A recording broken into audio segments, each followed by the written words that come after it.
नमस्कार। जय हिंद प्यारे साथियों, आशा करता हूँ कि आप अच्छे होंगे और मन लगा के पढ़ रहे होंगे।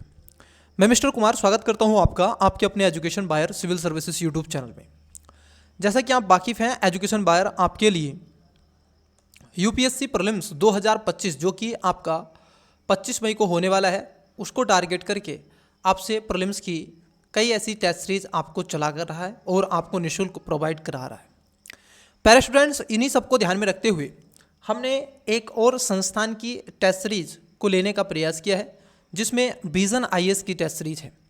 इस टेस्ट सीरीज में हम आपसे जो टेस्ट बाय टेस्ट आपसे डिस्कस करेंगे और विजन आईएएस का मैं आपको बता दूं 9 जनवरी से स्टार्ट होगा। लगभग मैं आपको 10 जनवरी से जो विजन आईएएस का पीटी 365 है, ठीक है, करंट अफेयर, वो भी मैं आपसे डिस्कस करूंगा और आपको बताऊंगा कि कहाँ से क्वेश्चन बने हैं और कहाँ से क्वेश्चन बन सकते हैं। वो सारी स्ट्रेटजी मैं आपसे चर्चा करूंगा, बट वो दिसंबर के बाद में जनवरी में हम देखेंगे। खासकर वो यूपीएससी और स्टेट पीसीएस के लिए बड़ी ही उपयोगी स्ट्रेटजी होगी। इस क्लासेस के माध्यम से हम विजन आईएएस के जो प्रीलिम्स टेस्ट सीरीज है उसके बारे में आपसे डिस्कस करेंगे। प्यारे बच्चे, इस क्लासेस में आपसे पहला जो टेस्ट है पार्ट नंबर ये 1 है, ठीक है, इस क्लास का, जिसमें हम कोशिश करेंगे कि इस टेस्ट को लगभग 2 पार्ट में आपसे कवर कर लिया जाए। बट हो सकेगा तो मैं यही कोशिश करूँगा, लेकिन ज़्यादा लंबी क्लास हो जाती है तो स्टूडेंट्स कई कहते हैं कि सर थोड़ी लेंथ थोड़ी कम कर लीजिएगा, ताकि कई चीज़ें उसमें देखी जाती हैं। तो आपने अगर हमारे education buyer civil service YouTube channel को सब्सक्राइब नहीं किया है तो कर लीजिएगा, वीडियो को लाइक कर दीजिएगा, जितना हो सके सपोर्ट कीजिएगा। आपके लिए एजुकेशन बायर निःशुल्क में सारी चीज़ें उपलब्ध करा रहा है। और आप यदि इसका पीडीएफ पाना चाहते हैं तो टेलीग्राम पर मुझे फॉलो करें, लिंक डिस्क्रिप्शन में दिया हुआ है, ठीक है। कई स्टूडेंट्स पूछते हैं कि सर जो लिंक है, ठीक है, वो नहीं, कहाँ से पीडीएफ डाउनलोड करें। तो बच्चे, पीडीएफ के लिए आप टैली पर, ठीक है, टेलीग्राम, मैं आपको बोल रहा हूँ डिस्क्रिप्शन में आपको मिला है education buyer civil services education buyer civil services के नाम से जो आपको दिख रहा है वही आपको मिलेगा, ठीक है। जो इस पर आपको थंबनेल दिख रही है वही आपकी वहाँ पर है। इन सब के अलावा आप अगर पर्सनली मुझसे कोई और क्वेश्चन पूछना चाहते हैं तो आप इंस्टा पे भी मुझे फॉलो कर सकते हैं, ठीक है। वहाँ पर भी डिस्क्रिप्शन में लिंक दे के रखा है, education buyer civil service same DP लग रही है। फेसबुक पर भी आप मुझे फॉलो कर सकते हैं सागर चिकारा के नाम से, ठीक है, यही डीपी लग रही है। और यदि स्टडी से रिलेटेड कोई भी आपका क्वेश्चन है तो आप कमेंट्स भी कर सकते हैं पर्सनली। तो समय न गवाते हुए क्वेश्चन की तरफ बढ़ते हैं। आइए क्लास में पहला क्वेश्चन लेने का प्रयास करते हैं, परंतु ये टेस्ट नंबर पहला है बच्चे। मैं आपको बता दूं, जो भी बिगिनर एस्पिरेंट्स है जो 2025 का प्रीलिम्स जो 25 मई को होने वाला है, 25 मई को होने वाला है 2025 में, तो ये जो आपको ग्राफ आपको दिख रहा है, ये जो ग्राम, ठीक है, डायग्राम है, तो यहाँ पर आपको अपना अनुक्रमांक बच्चे भरना होता है, ठीक है। इन सब के अलावा मैं आपको बता दूं कि यहाँ पर दंड का प्रावधान आपको दिया गया होता है। आप देखेंगे 1/3 दो एलोटेटेड मार्क्स जो है वो आपके काट लिए जाते हैं अगर इनकरेक्ट होता है तो, ठीक है। और बाकी चीज़ें आप सभी जानते ही हैं, जीएस में शो क्वेश्चन आते हैं, 200 मार्क्स का आपका होता है।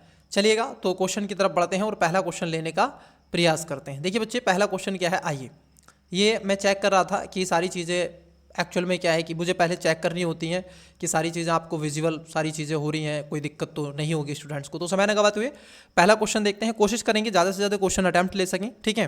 चलिए पहला क्वेश्चन, वीडियो को पॉज करें और करेक्ट आंसर बताने का महोदय क्या करें, प्रयास करें। देखिए क्या है, संविधान द्वारा प्रदान की गई पहचान के संदर्भ में निम्नलिखित कथनों पर विचार कीजिए। अब संविधान के द्वारा कुछ पहचान दी गई है, ठीक है, तो 2 स्टेटमेंट है। पहला, संविधान लोगों को सामूहिक पहचान प्रदान करता है जब वे आधारभूत नियमों के लिए सहमत होते हैं।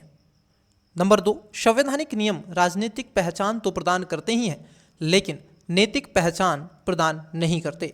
उपर्युक्त कथनों में से कौन सा या से सही है या फिर है? ऑप्शन नंबर ए केवल 1, बी केवल 2, सी 1 और 2 दोनों, डी ना तो 1 नहीं 2। वीडियो को पॉज करें, करेक्ट आंसर बताने का प्रयास करें। आई होप आपने इसका राइट आंसर दिया होगा। देखिए बच्चे, यहाँ पर जो पहला स्टेटमेंट है ये गलत है, मतलब कि जो संवैधानिक देखो, संविधान लोगों को सामूहिक पहचान प्रदान करता है, ये बात ठीक है, लेकिन आधारभूत नियमों के लिए सहमत होते हैं ऐसा नहीं है सर। लोगों को कोई ऐसा सामूहिक पहचान संविधान नहीं करता है, वो सोसाइटी के द्वारा दिया गया एक स्टेटस रहता है, ठीक है। जबकि लोगों को शासन और प्राधिकार से संबंधित आधारभूत नियमों के लिए सहमत होते हैं। इसलिए कथन आप देखोगे जो पहला वाला है, सॉरी, इसमें जो पहला कथन है, सॉरी, पहला जो स्टेटमेंट है वो आपका सही है, ठीक है, पहला स्टेटमेंट आपका सही है, बिल्कुल सही करता है। दूसरे स्टेटमेंट की बात कर लें तो दूसरा स्टेटमेंट आपका सही नहीं है, क्योंकि संवैधानिक नियम राजनीतिक पहचान तो प्रदान करते हैं लेकिन नैतिक पहचान प्रदान नहीं करते, ऐसा गलत है महोदय। देखो, आप देखोगे ये नैतिक भी पहचान प्रदान करने का काम करते हैं, क्योंकि यहाँ पर राजनीतिक और नैतिक पहचान संवैधानिक नियम और एक व्यापक ढांचे के अंतर्गत जब आप बेसिक स्ट्रक्चर पढ़ते हैं बच्चे, तो वहाँ पर भी चीज़ों को देखते हैं। तो यहाँ पर जो आपका दूसरा स्टेटमेंट है वो गलत हो जाएगा। जब दो गलत है तो बी आंसर नहीं होगा, सी नहीं, क्योंकि यहाँ पर 2 है। वहीं आप देखोगे करेक्ट आंसर ऑप्शन नंबर ए है। ये बच्चे एलिमेंट मेथड से भी आप कर सकते हैं।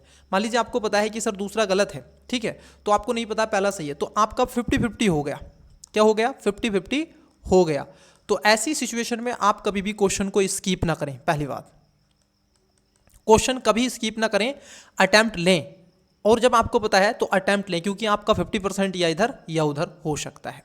चलिए नेक्स्ट क्वेश्चन की तरफ बढ़ते हैं। नेक्स्ट क्वेश्चन लेते हैं। देखिए क्वेश्चन क्या है। क्वेश्चन है आपका क्वेश्चन नंबर 2। आइए जानते हैं, ऑप्शन भी देखेंगे, पहले क्वेश्चन को देखते हैं, थोड़ा बड़ा क्वेश्चन है। देखिए बच्चे क्या है क्वेश्चन, ठीक है। निवारक निरोध कानून के तहत हिरासत में लिए गए व्यक्ति को संविधान के तहत मूल अधिकार के रूप में निम्नलिखित में से कितने संरक्षण उपलब्ध हैं। अब 3 स्टेटमेंट है। पहला, हिरासत में लिए गए लोगों को निरोध के कारणों के बारे में सूचित किया जाना चाहिए, भले ही वे सार्वजनिक हित के विरोध हों। नंबर 2, यह मजिस्ट्रेट आगे की हिरासत को अधिकृत नहीं करता तो हिरासत के लिए किए गए व्यक्ति को 24 घंटे के उपरांत रिहा किया जाना अनिवार्य है।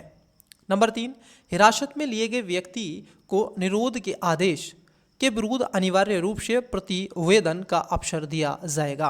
अब आपसे पूछा क्या है यहाँ पर, नीचे दिए गए कूट का प्रयोग कर सही उत्तर चुनिए। मतलब कि आपको क्या बताना है कि इसमें से कौन सा स्टेटमेंट सही है। कितने स्टेटमेंट यहाँ पर सही है, पेयर वाला क्वेश्चन है, ठीक है। ऑप्शन नंबर ए केवल 1, बी केवल 2, सी सभी 3 और डी कोई नहीं। तो वीडियो को पॉज करें, क्वेश्चन नंबर 2 का राइट आंसर बताने का बच्चे प्रयास करें। देखिए इसमें राइट आंसर हो जाएगा, आपका करेक्ट आंसर है ऑप्शन नंबर ए। मतलब कि इसमें क्या है, आपका 1 सही है, ठीक है। आइए क्यों सही है, आपने देखिए बच्चे यहाँ पर पढ़ा होगा कि जो हिरासत की बात यहाँ पर की जाती है तो निवारक नज़रबंद वाला आपने स्टेटमेंट पढ़ा होगा, ठीक है, निवारक नज़रबंदी, ठीक है।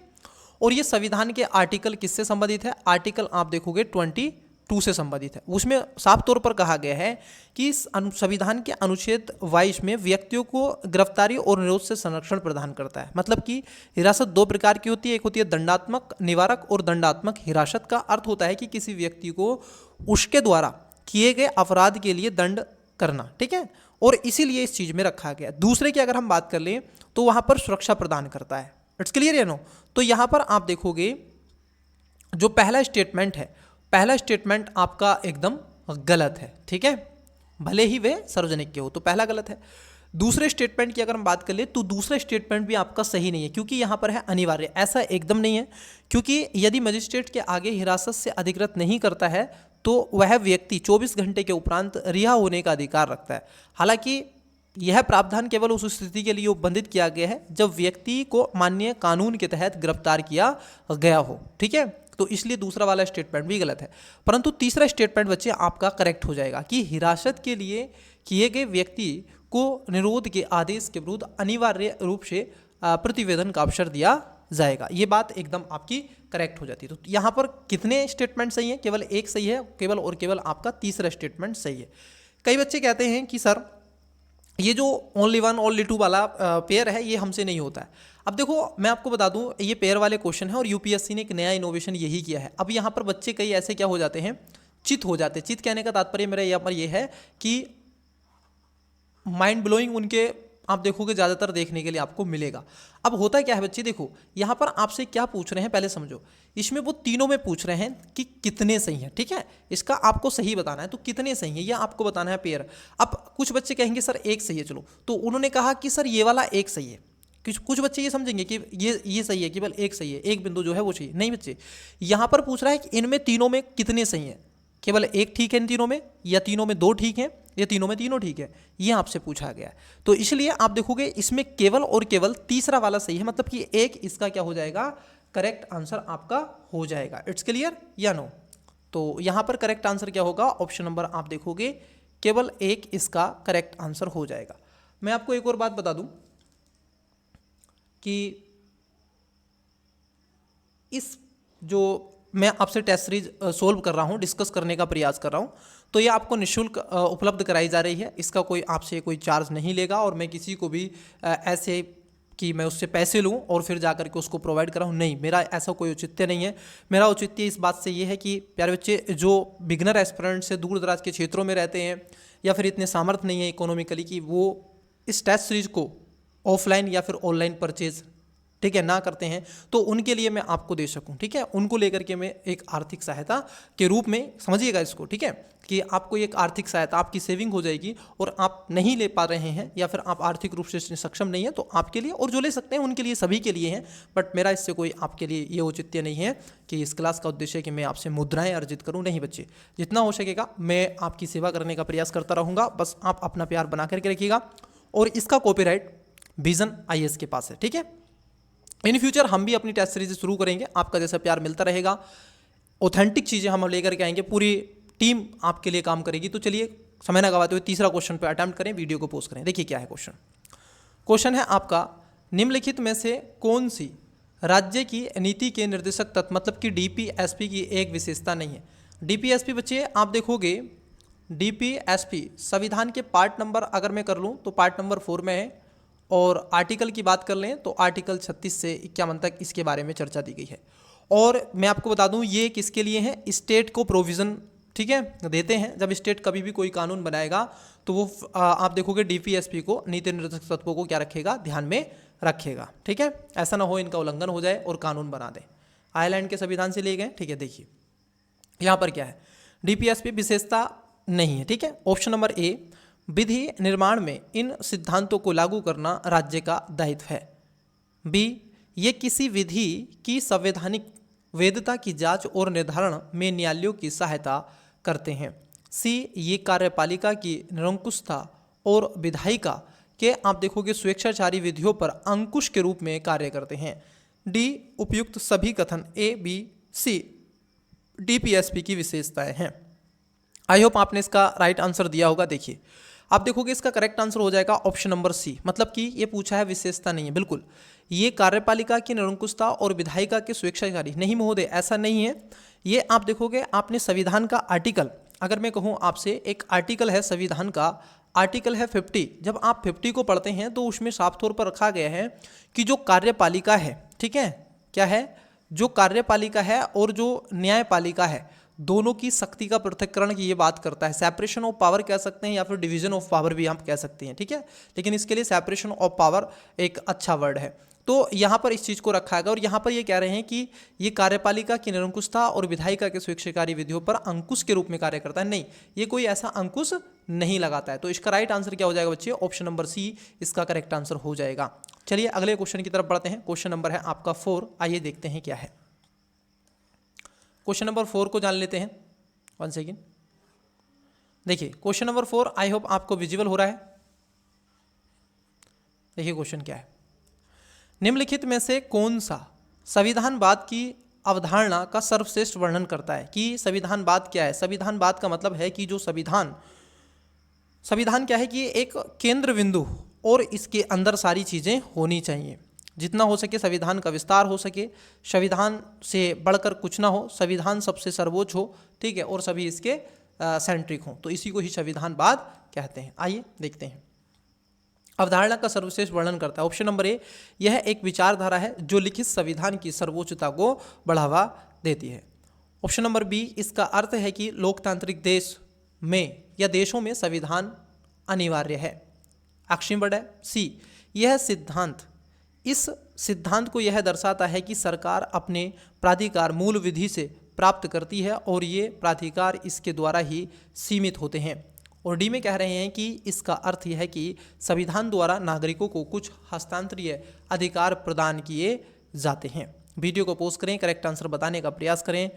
कॉन्स्टिट्यूशनलिज्म मतलब कि संविधानवाद। आई होप आपने इसका राइट आंसर दिया होगा बच्चे। इसका करेक्ट आंसर हो जाएगा ऑप्शन नंबर C। देखिए जो आपका कॉन्स्टिट्यूशनलिज्म होता है, संविधानवाद होता है, इसी से क्या होती है, जो गवर्नमेंट होती है बच्चे, जो गवर्नमेंट होती है ये क्या करती हैं, अपनी पावर मतलब कि शक्तियाँ, आप देखोगे जो पावर्स यहीं से इनको मिलती हैं, और ये जो पावर होती है मैं आपको बता दूं ये लिमिटेड होती है, ठीक है, ये लिमिटेड पावर होती है, ये कुछ भी ना करने की शक्ति को भी प्रदान करता है, और सरकार को जो संविधान है ये लिमिटेड आप देखोगे सरकार को शक्तियां प्रदान करता है। तो यहाँ पर जो सी स्टेटमेंट आपको दिख रहा है, सी जो ऑप्शन है ये इसका करेक्ट है कि यह इस सिद्धांत को दर्शाता है कि सरकार अपने प्राधिकार मूल विधि से प्राप्त करती है और ये प्राधिकार इसके द्वारा ही सीमित होते हैं। चलिए अगले क्वेश्चन की तरफ बढ़ते हैं। क्वेश्चन नंबर लेते हैं 5। देखिए क्वेश्चन क्या है। क्वेश्चन है आपका, निम्नलिखित में से कौन सा ऑपरेशन अमृत का उद्देश्य है। Operation Amrit, option number A Himalaya नदियों के जल को स्वच्छ करना, बी एंटीबायोटिक दवाओं के अत्यधिक उपयोग को रोकना, सी निर्धनतम लोगों के लिए घर बनाना, और डी महानगरों की सड़कों को साफ करना। वीडियो को पॉज करें, करेक्ट आंसर बताएं। ऑप्शन नंबर आप देखोगे क्वेश्चन नंबर 5 का राइट आंसर क्या हो जाएगा। चलिए देखिए जो आपका ऑपरेशन अमृत है प्यारे बच्चे, ये ऑप्शन नंबर आप देखोगे 20 का करेक्ट आंसर हो जाएगा। इसका उद्देश्य है कि ये एंटीबायोटिक जो दवाएं हैं उनके अत्यधिक उपयोग को रोकने का प्रयास करना है। आपको बता दें कि केरल औषधि जो नियंत्रण विभाग ने जनवरी 2024 के पहले सप्ताह में ऑपरेशन अमृत किसने शुरू किया था, जो एक स्टेट है केरला, ठीक है, केरला ने आप देखोगे ये स्टार्ट किया था। तो बच्चे ये अमृत जो है, क्योंकि एंटीबायोटिक बहुत ज़्यादा आप देखोगे बढ़ता चले रहा है, एंटी माइक्रोबल रेजिडेंट्स बढ़ रहा है जिसको AMR कहते हैं, ठीक है, ये भी बहुत ज़्यादा बढ़ रहा है। तो AMR इतना हाईली हो रहा है, AMR का मतलब ये है कि मान लीजिए आपको क्या हुआ, कोल्ड हो गया, आजकल अधिक मात्रा में कोल्ड हो रहा है, और बच्चे आप अपना बेसिकली क्या है ध्यान रखें, ठीक है, आप ठीक है अपने आप के अपने हेल्थ का ध्यान रखें, अपने फैमिली और जिसको आप अपने प्रियो का भी ध्यान में रखें। तो मान लीजिए कोल्ड हो गया किसी को, ठीक है, अब ऐसी स्थिति में आपने एंटीबायोटिक खा ली, एंटीबायोटिक आपने खा ली। अब उस स्थिति में आपको एंटीबायोटिक दी थी 10 डॉक्टर ने, बट आपने कितनी खा ली सर, आपने 2 ही खाई थी, या मान लीजिए 3 खा ली। तो उस स्थिति में आपके पास में कितनी बच गई, 7 से आप देखोगे 6 लगभग, मान लीजिए आपने आधी खा ली, आधी बच गई। अब ये जो हाफ बची हैं, अब आप इसको यूज नहीं करोगे, आप इसको क्या कर दोगे, डस्टबिन में फेंक दोगे। अब जैसे डस्टबिन फेंकोगे तो ये कूड़ा करकट, तो उससे क्या है आपके लगातार आप एंटीबायोटिक खा रहे हैं, आपको मान लीजिए थोड़ा सा पेन हुआ, फिर से आपने एंटीबायोटिक खा ली। तो जो आपने एंटीबायोटिक खा रहे हैं, जो आपके बॉडी के अंदर उस सेल्स को ये क्या करता है, मार देता है, और साथ ही साथ जो बैक्टीरिया है उसके आप देखोगे और सक्रिय बना देता है। तो ऐसी स्थिति में यदि भविष्य में कोई ऐसी कठिन बीमारी होती है तो आप देखोगे जो एंटीबायोटिक दवाई देता है डॉक्टर वो उस पर काम नहीं करती है, ठीक है। तो इसका जो राइट आंसर है ऑप्शन नंबर आप देखोगे बी इसका करेक्ट आंसर हो जाएगा। तो किसने की थी, केरल ने शुरू की थी ये स्कीम। चलिए अगला क्वेश्चन की तरफ बढ़ते हैं। क्वेश्चन नंबर है 6, आइए देखते हैं क्या है। निम्नलिखित में से कौन सा राज्य की नीति के निर्देशक तत्वों का मूल उद्देश्य है। फिर से ये क्वेश्चन आपसे पूछा गया है, DPSP, ठीक है, इसके जो मूल उद्देश्य क्या है। ऑप्शन नंबर ए है स्थिति और अवसर की समता, बी राजनीतिक न्याय, सी सामाजिक और आर्थिक लोकतंत्र, और डी आस्था की स्वतंत्रता। वीडियो को पॉज करें, क्वेश्चन नंबर 6 का करेक्ट आंसर देने का प्रयास करें। देखिए ऑप्शन नंबर सी बच्चे इसका करेक्ट आंसर हो जाएगा, सामाजिक और आर्थिक लोकतंत्र की ये बात करता है। आपको बता दें कि DPSP में खास तौर पर नागरिकों के मूल अधिकारों के पूरक के रूप में इसको जाना जाता है, जहां पर सामाजिक और आर्थिक अधिकारों को प्रदान करके संविधान के भाग 3 की कमियों को पूरा करने का प्रयास आप देखोगे यही करता है। नागरिकों से खासतौर पर मूल अधिकारों के पूर्ण और उचित उपयोग को अनुकूल स्थितियां निर्मित होती हैं। आर्थिक लोकतंत्र के बिना राजनीतिक लोकतंत्र अर्थहीन आप देखोगे नहीं है। इस प्रकार आप देखोगे DPSP सामाजिक और आर्थिक दोनों तरह के लोकतंत्र को सुनिश्चित करते हैं, और इसलिए सी इसका करेक्ट आंसर हो जाएगा। चलिए अगले क्वेश्चन की तरफ बढ़ते हैं। क्वेश्चन नंबर है आपका 7, आइए जान लेते हैं क्वेश्चन क्या है। पहले हम क्वेश्चन को देखेंगे फिर ऑप्शंस पर आएंगे। आइए देखिए क्वेश्चन है आपका, राष्ट्रीय अनुसूचित जनजाति आयोग किसमें है, संविधान के आर्टिकल 368A है या फिर 68 में है। तो 368 नहीं है बच्चे, ये 338 है, 338 ए में है। और OBC जो है OBC कमीशन है वो किस में है, वो 338 बी में है। इट क्लियर है नो। तो इन बातों का भी विशेष ध्यान में रखना है। तो आपसे पूछा क्या, राष्ट्रीय अनुसूचित जनजाति आयोग NCST के संदर्भ में निम्नलिखित कथनों पर विचार कीजिए। अब 3 स्टेटमेंट है। पहला, इसे 2003 के संवैधानिक 89वें संवैधानिक संशोधन अधिनियम के माध्यम से गठित किया गया था। नंबर 2, अध्यक्ष और सदस्यों की सेवा शर्तों और कार्यकाल राष्ट्रपति द्वारा निर्धारित किए जाते हैं। तीसरे में कह रहे हैं कि किसी भी शिकायत की जांच करते समय आयोग के पास सिविल न्यायिक की आप देखोगे सभी शक्तियां प्राप्त होती हैं। उपयुक्त कथनों में से कितने सही हैं? यहाँ पर देखो फिर से पूछा गया है कितने सही है, मतलब कि कितने पैर ठीक है। ऑप्शन नंबर ए केवल 1, बी केवल 2, सी सभी 3 और डी कोई नहीं। तो वीडियो को पॉज करें, करेक्ट आंसर बताएं। आप देखोगे क्वेश्चन नंबर आप 7 का। आई होप आपने इसका राइट आंसर दिया होगा। देखिए बच्चे, जो आपका नेशनल शेड्यूल कास्ट, ये देखो शेड्यूल ट्राइब्स जो आपका दे के रखा है, ठीक है, कमीशन है, इसके बारे में ये चर्चा कर रहे हैं, ठीक है। और यहाँ पर तीनों स्टेटमेंट आपके क्या हो जाएंगे, सही हो जाएंगे, क्योंकि SC ST जो आप देखोगे राष्ट्रीय आयोग 65वें संविधान संशोधन 1990 में लाया गया था, परंतु इसके बाद अगर आप देखोगे जो अनुसूचित जनजातियों को एक अलग राष्ट्रीय आयोग का दर्जा स्थापित करने के लिए वर्ष 2003 में 89वें संविधान संशोधन के माध्यम से इसको गठन किया गया था। इसमें कोई दोहरागिरी नहीं है, ये बात एकदम ठीक है।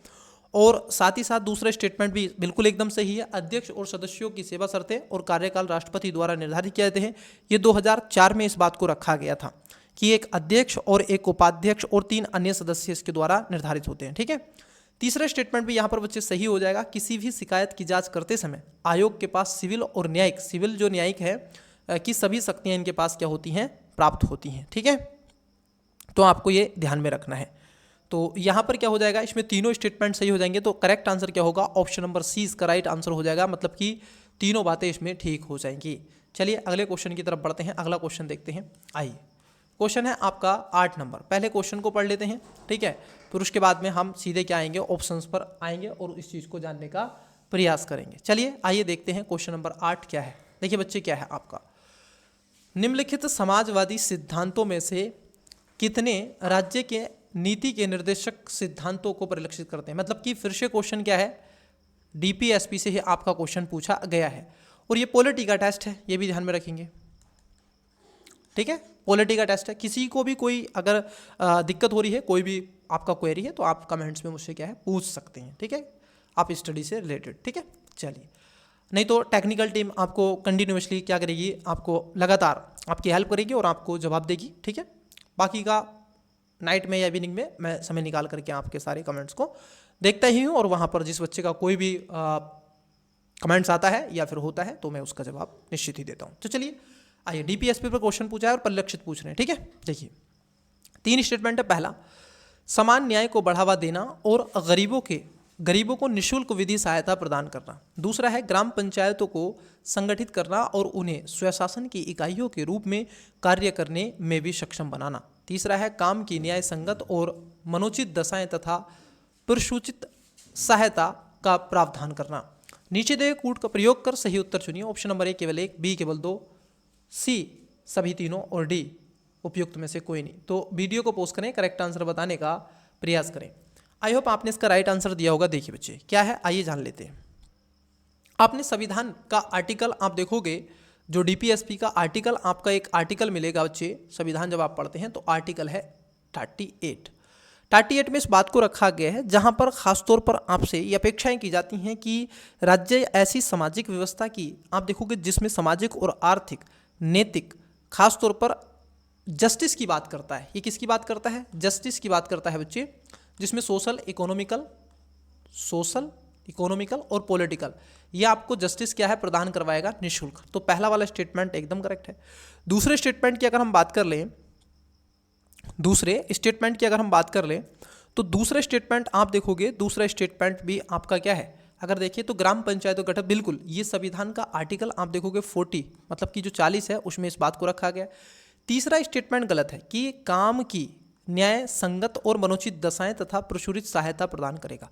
ऐसी स्थिति में अगर आप देखोगे संविधान का आर्टिकल जो 43 है, काम की न्यायिक और मनोचित दशाओं को सुनिश्चित करना और प्रसूति सहायता का प्रावधान करना 42 में इसका रखा गया है, ठीक है। और समान न्याय को बढ़ावा देने के लिए भी इस बात को आप देखोगे आगे बढ़ाने का प्रयास किया जाता है। तो बच्चे यहाँ पर स्वशासन की इकाइयों के रूप में कार्य करने में सक्षम बनाना, ठीक है। मुझे जहाँ तक यहाँ पर चीज़ें लग रही हैं बच्चे, तो यहाँ पे तीनों मुझे स्टेटमेंट सही लग रहे हैं, ठीक है। ये तीसरा वाला भी स्टेटमेंट आप देखोगे एकदम सही हो जाएगा, क्योंकि संविधान का आर्टिकल देखो ये 40 की बात कर रहा है, इसकी बात कर ले तो ये संविधान का आर्टिकल 43 की बात कर रहा है, ठीक है, जो 43 की यहाँ पर बात की जा रही है, ठीक है। 42 और 43 में इस बात को रखा गया, 42 में इसको स्टेटमेंट को रखा गया है, ठीक है। तो मेरा जो व्यक्तिगत मानना है वो राइट आंसर तो इसमें सी होना चाहिए, बाकी आप भी बताइएगा इसका करेक्ट आंसर क्या होगा। चलिए अगले क्वेश्चन की तरफ बढ़ते हैं, नेक्स्ट क्वेश्चन लेते हैं, अगला क्वेश्चन की तरफ बढ़ते हैं। 1 सेकेंड रुकिएगा, मैं इसको रफ कर देता हूँ ताकि आपको कोई चीज़ दिक्कत किसी बात की ना हो। चलिए क्वेश्चन है आपका 9वें नंबर का, ठीक है। आई होप आपको क्वेश्चन विजिबल हो रहा है। तो हम पहले क्वेश्चन को ही पढ़ेंगे, ठीक है, स्टेटमेंट देखेंगे, ऑप्शंस तो बाद में भी हम कर सकते हैं। देखिए बच्चे क्या है, 42वें संवैधानिक संशोधन अधिनियम 1976 द्वारा निम्नलिखित में से कितने निर्देशक तत्व जोड़े गए थे, ठीक है, ये आपसे पूछ रहा है। अब देखो 3 स्टेटमेंट है। पहला, बच्चों के स्वास्थ्य विकास के लिए अवसर प्रदान करना। दूसरा है समान न्याय को बढ़ावा देना और गरीबों को निःशुल्क विधि सहायता प्रदान करना। तीसरा है आय, प्रतिष्ठा, सुविधाओं और अवसरों में असमानता को कम करना। नीचे दिए गए कूट का प्रयोग करके सही उत्तर चुनिए। अब यहाँ पर पेयर वाला क्वेश्चन है, आई थिंक ये मुझे ऐसा लग रहा है, हाँ जी, ऑप्शन नंबर ए केवल 1, बी केवल 2, सी सभी तीनों और डी उपयुक्त में से कोई नहीं। तो बताइएगा प्यारे बच्चे वीडियो को पोस्ट करके इसका राइट आंसर क्या होगा क्वेश्चन नंबर 9 का। देखिए आपसे पूछा जा रहा है 42वें संविधान संशोधन 1976। तत्कालीन सरकार ने डीपीएसपी में कुछ और इसको विस्तार करने के लिए, जैसा कि आप देखोगे जब आपातकाल इमरजेंसी जैसी सिचुएशन उस समय भारत में बनी हुई थी, तो तत्कालीन गवर्नमेंट ने, इंदिरा गांधी सरकार ने संविधान में एक अमेंडमेंट लाए। 42nd अमेंडमेंट 1976 में लाया गया और इसी के माध्यम से बच्चों के स्वास्थ्य विकास के लिए अवसरों को आप देखोगे प्रदान करने की बात की गई, जो कि संविधान का आर्टिकल 39 की बात करता है। किसकी बात करता है? 39। और 39 का जो ए है इसमें इस बात को रखने का प्रयास किया गया। इट्स क्लियर है नो। उसी के साथ साथ आप देखोगे सामान्य न्याय को बढ़ावा देने के लिए गरीबों को विधिक निःशुल्क सहायता की जो बात की गई है, ये भी 39 के आप देखोगे जो आर्टिकल बच्चे आर्टिकल 39A है उसी में इसकी चर्चा की गई है। इन सब के अलावा ये 2 स्टेटमेंट, पहला और दूसरा, तीसरा जो स्टेटमेंट है कि आय, प्रतिष्ठा, सुविधाओं और अवसरों में असमानताओं को कम करने की जो बात की गई, इसमें खास तौर पर आप देखोगे ये रखा गया था 44वें संविधान संशोधन से। ठीक है, किससे रखा गया? 44 सेकेंड अमेंडमेंट, और ये 1978 में था। ठीक है, तो ये आपका क्या है, ये तीसरा वाला जो स्टेटमेंट है ये गलत हो जाएगा। ये यहाँ पर आप देखोगे ये 46 पे नहीं है, सॉरी ये 42 पे नहीं है, ये बल्कि 44वें संविधान संशोधन के माध्यम से लाया गया था। ठीक है, और संविधान के आर्टिकल 38(2) की ये बात यहाँ पर करता है। तो बच्चे इसको ध्यान में आपको रखना है। तो यहाँ पर कितने सही हो जाएंगे? ठीक है, तो 2 सही है, तो केवल बी इसका राइट आंसर हो जाएगा। चलिए अगले क्वेश्चन की तरफ बढ़ते हैं। अगला क्वेश्चन देखते हैं। क्वेश्चन नंबर है आपका 10 नंबर। आइए क्वेश्चन को जानते हैं।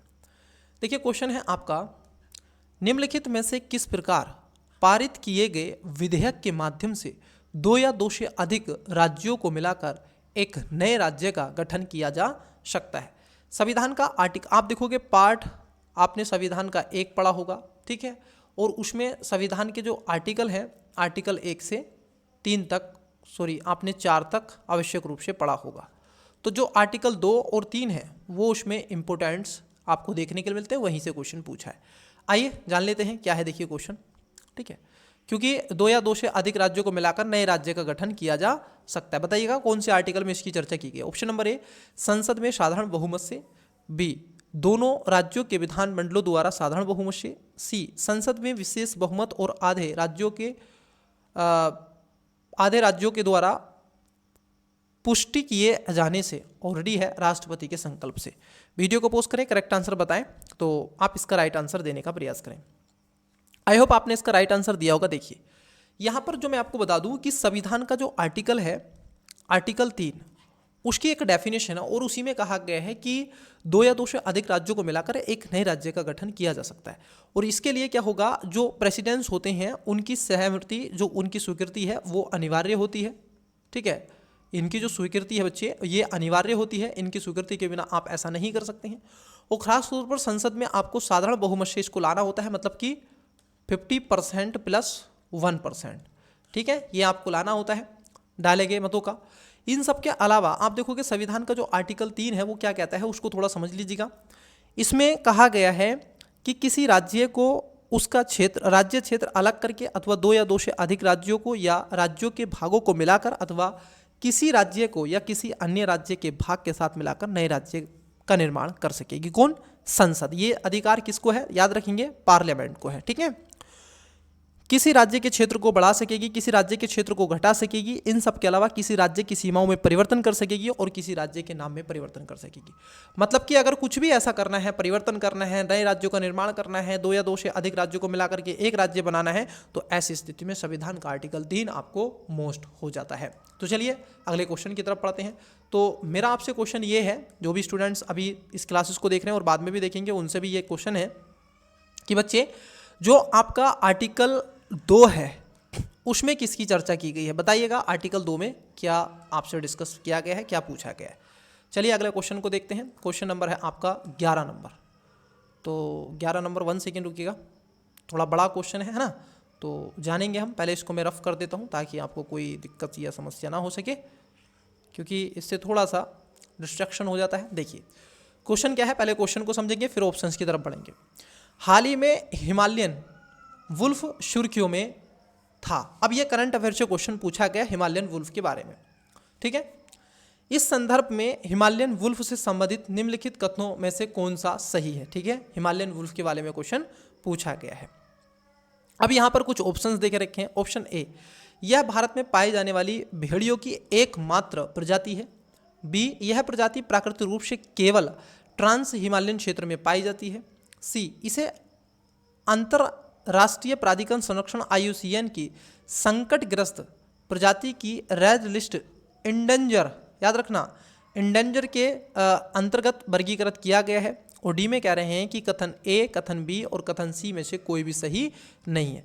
तो वीडियो को पॉज करें, करेक्ट आंसर बताने का प्रयास करें। आई होप आपने इसका राइट आंसर दिया होगा हिमालयन वुल्फ के बारे में।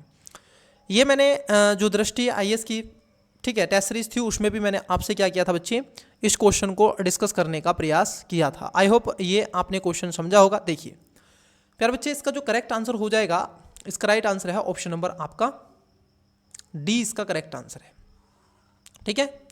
आइए क्यों डी करेक्ट है उसको भी थोड़ा जान लेते हैं, ताकि आपको ये एक आत्मसंतुष्टि मिले और आपको ये पता चल सके कि हिमालयन वुल्फ होता क्या है।